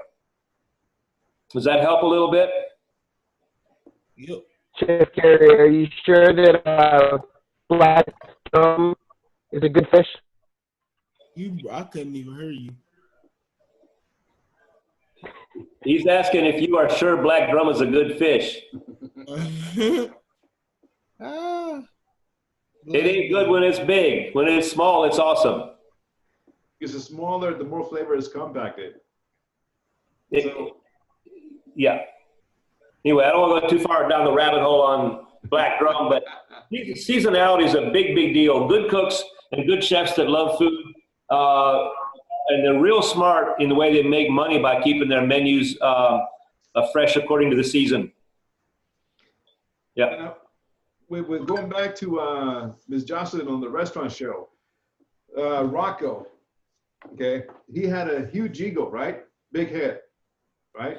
It was all about his own personal self. He's making his name, correct? Yeah, he did. Yeah, I didn't like his attitude overall. He didn't really care about his staff either, and I don't think he even knew like half of them, or even they were doing their jobs. So it was bad. And they treated. If you watch several episodes, Gideon, they treated him like crap, right? Oh yeah. Because he was the first one camping outside the restaurant, the first one to apply for a job, and he just threw him out like garbage.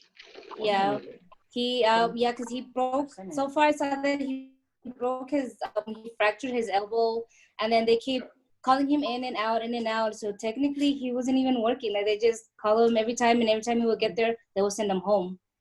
Yeah. With him, speaking of POS system and cost controls, what do you think his head was? Do you think his head, he knew what was going to happen in the kitchen? He knew what his food cost was? If you were able to walk up to him and ask him, hey, Rocco, what kind of food cost percentage are you running at?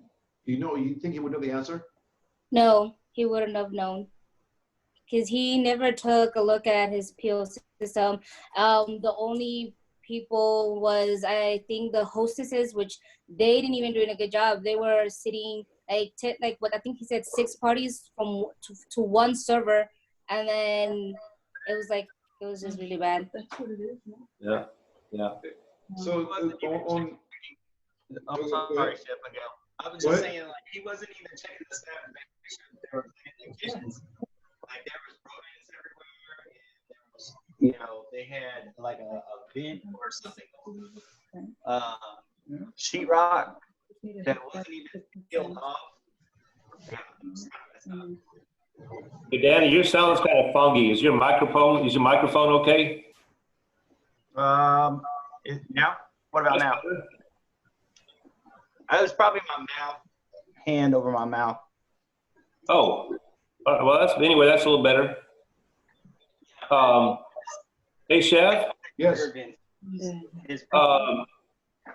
I wanted to make the comment that some food writers that are really skilled, that really know how to look at what restaurants are doing, and they follow chefs and stuff.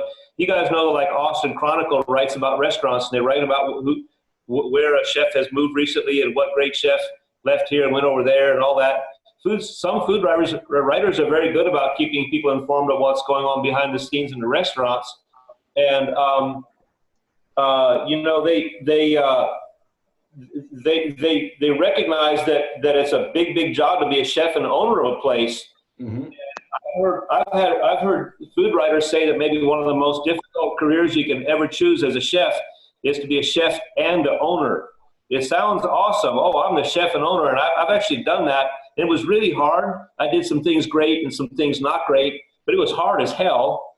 But a really smart chef owner is probably they're gonna have a heavy influence on the food. They're gonna be there a lot. They're gonna be there every day and stuff. But they really probably have to have a kitchen manager that knows the food really well too, and they supervise that person. Because if you're running around being a celebrity big shot and playing grab ass with the cuties out front and stuff, and you don't have somebody that's really holding that kitchen down hard in the back, you're going to collapse. You're going to do exactly what Rocco did. He didn't really get the idea that he needed to have really a kitchen manager that wasn't worried about being famous, just worried about really more cutting his teeth and getting good at it. If he had that, he might have made it. Because how much, I don't know if Justin, you caught it, or Daniel, how much did what's his name, the financial backer, how much money did he give him to open up his restaurant? I think it was like 7 million or something like that. $7 million. Yeah. Yeah, he invested 7 million on his restaurant. He had no clue of his food costs or his labor costs, and he's treated his staff like crap. Yeah, he did. There was hazards even in the day one. Like it was still a construction site when they opened, and like I think that's where that like there was like still like electrical wires still hanging, and they were trying to pass the food and stuff. I was like, whoa, that's crazy. His opening he's budget, full of himself. Yep. Yeah. His opening budget went higher because he had those issues, right? What about the restaurant itself, in front of the house? What about the chairs and the tables and all that other stuff that goes with it? They had to be rented, right? Oh yeah. For the first day, yeah, because they weren't ready. I think it was a party service that came first to rent. Yeah. And those cost a lot of money. Even in New York City, it's sky high. So maybe $7 million went up to $8 million once everything was done. And for not knowing what the food cost was, not what his labor cost was running at, and not being in tune with his kitchen. When you guys are so in tune in your kitchen, I tell you this, I kid you not, you can be waking up in your house at 4 o'clock in the morning, and your breakfast cooks can be in your kitchen at 5 o'clock in the morning. You can be smelling the bacon 30 miles out in your house without being at work. That's being in tune in the kitchen. He was not in tune. He didn't know what was going on. It was not, no. And all his food was coming out cold since like day one. Like complaints about the food coming out cold or portions were wrong. They weren't cooked fully. And that was like day one, and he was still opening and doing the same mistakes over and over and over, like for the whole week. You know, there's ways people avoid those kinds of problems. They open they do what they call a soft opening. They tell not very many people. They only let a few people in. Maybe they even decide everything they're going to cook, and they put it on little paper tickets, and they hand it to their customers, and here's what you get. If you don't want this, trade your ticket for somebody else's ticket. And then they know how much they're going to do. They're not under crazy pressure. They get their moves down so they don't get embarrassed. Just went in first day and got embarrassed, and it never got better after that. Yeah, that's what it was. Because it was supposed to be a soft opening, but it was pretty bad. Like it just kind of kept repeating day after day after that. Like exactly the same scenario over and over. I was like, well, he's not learning off of it. They weren't changing anything, were they? Yeah. No, they weren't. So he basically had a $7 million bounty on his head. and he didn't do nothing about it. No, didn't. No labor costs, no food costs. Didn't know what's coming in, what's going out. Wasn't in tune, right? Yeah, none of it. He wasn't paying attention, and not even his mom. And his mom was only doing just the meatballs, but other than that, she wasn't doing anything either. She was just there chilling and just walking around and talking to the staff too. So that was bad too. She was just a fixture in the back. Yeah, that's all it was. Yeah. Good word, Chef. The fixture. So who watched it yesterday or today? I watched it yesterday, and then the half of the second episode today. So that's where I'm like, I thought it was only one episode, but I think it's multiple. No, there's more. Okay. Yeah, it's more than that. Yeah, but it's just crazy. I had to work today, Chef, and so like I was watching like little segments here and there. Like I didn't get a chance to like watch the whole episode, but I was trying to watch as much as possible. So it was kind of hard for me. I have another one for you because we covered a lot yesterday and today about spreadsheets, food costs, recipes, quality of food, labor, POS system, so forth, so on. So we covered quite a bit in the first 2 days, right? And it gets to become overwhelming, so that's why we went a little bit more extensively on in the spreadsheets, and hopefully you guys got it. And since now that we have the right account, I'm going to go ahead and record, load it up on YouTube, and put it on the portal. If you guys want to go back and take a look at it, it'll be there for you guys, okay? But I have another one for you to watch. Keep in mind what we went over the last couple of days. I'm going to pop it on the screen so you guys can take a look at your homework for tonight, okay? 70, 60. This is the Restaurant Impossible. You guys watched Robert Irvine, right? Yeah. So take a look. One of my favorite chefs. It's 42 minutes long and 42 and 7 seconds. 42 and whatever. But anyways, take a look at it. I will not do any spoiler alerts, but again, take a look what we have just went over. Food costs, labor costs, quality of food, portion, okay, portion size, scales. Remember those keywords.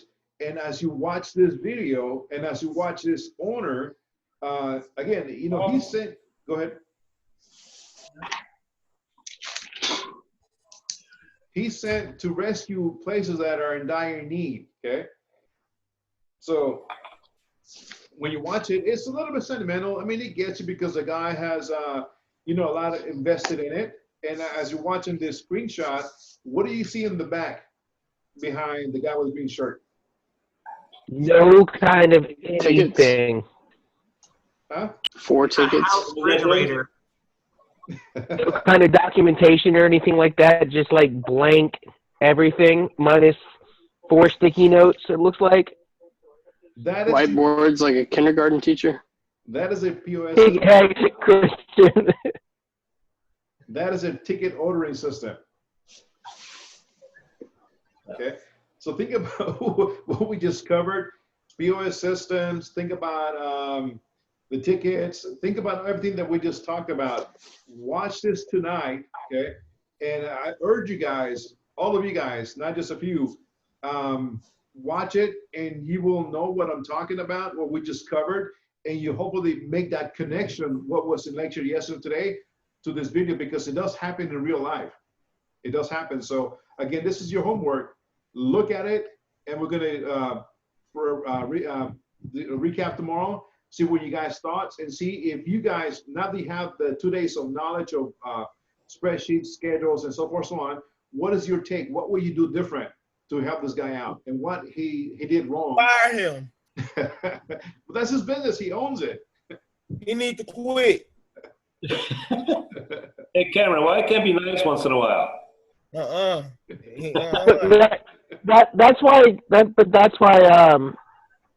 That's why Irving goes in there to help them out and get them back on the right track. That's why they called him, you know, so that they don't have to shut down. That's the whole point of this show, Cam. Right. So I got another suggestion about how to think about this too. Some of you guys have restaurant experience, and you're all smart and you have experience in life a little bit, even if you don't have a restaurant. When you watch this, maybe tell us tomorrow what you saw that his mistakes are, right? Like you probably know something, you could probably see some things right away that you could tell him otherwise if he gave you a chance to help him. What would you tell him? Think about it like that when you're watching it. You're going to see stuff. I've seen this thing, and you're going to see stuff that's going to be like, wow, he's doing that? Would that be for extra credit? Heck no, no extra credit. Yeah, so take a look at it. Watch it tonight or tomorrow, whenever you have time. We will be back here again tomorrow, same bad time, same bad channel. We'll be doing a recap on the activities we went over today, what you guys' thoughts are. And hopefully you guys can give me some feedback of what you guys think about the video and what you could have done different if you were him or Robert Irvine. Okay. And again, think about what we covered: food costs, labor costs, so forth, so on. Yes, Chef. Good question, Chef. What would you do different if you're Robert Irvine? That's kind of cool too. Yeah. Is Irvine perfect? Probably not. Close, but not. Maybe. Dang here. Awesome. Chef Yeah. Miguel, I need email. All right, guys. So we come to a close to another day. Awesome day today. Again, I'm gonna stop recording, load it up. If anybody has any questions, we'll hang back here a little bit. I'm gonna stop recording. If anybody, again, has any questions about the spreadsheets, you're more than welcome, and we'll answer your questions. Right, Gary? That's it. Stay on for a bit. You bet. Chef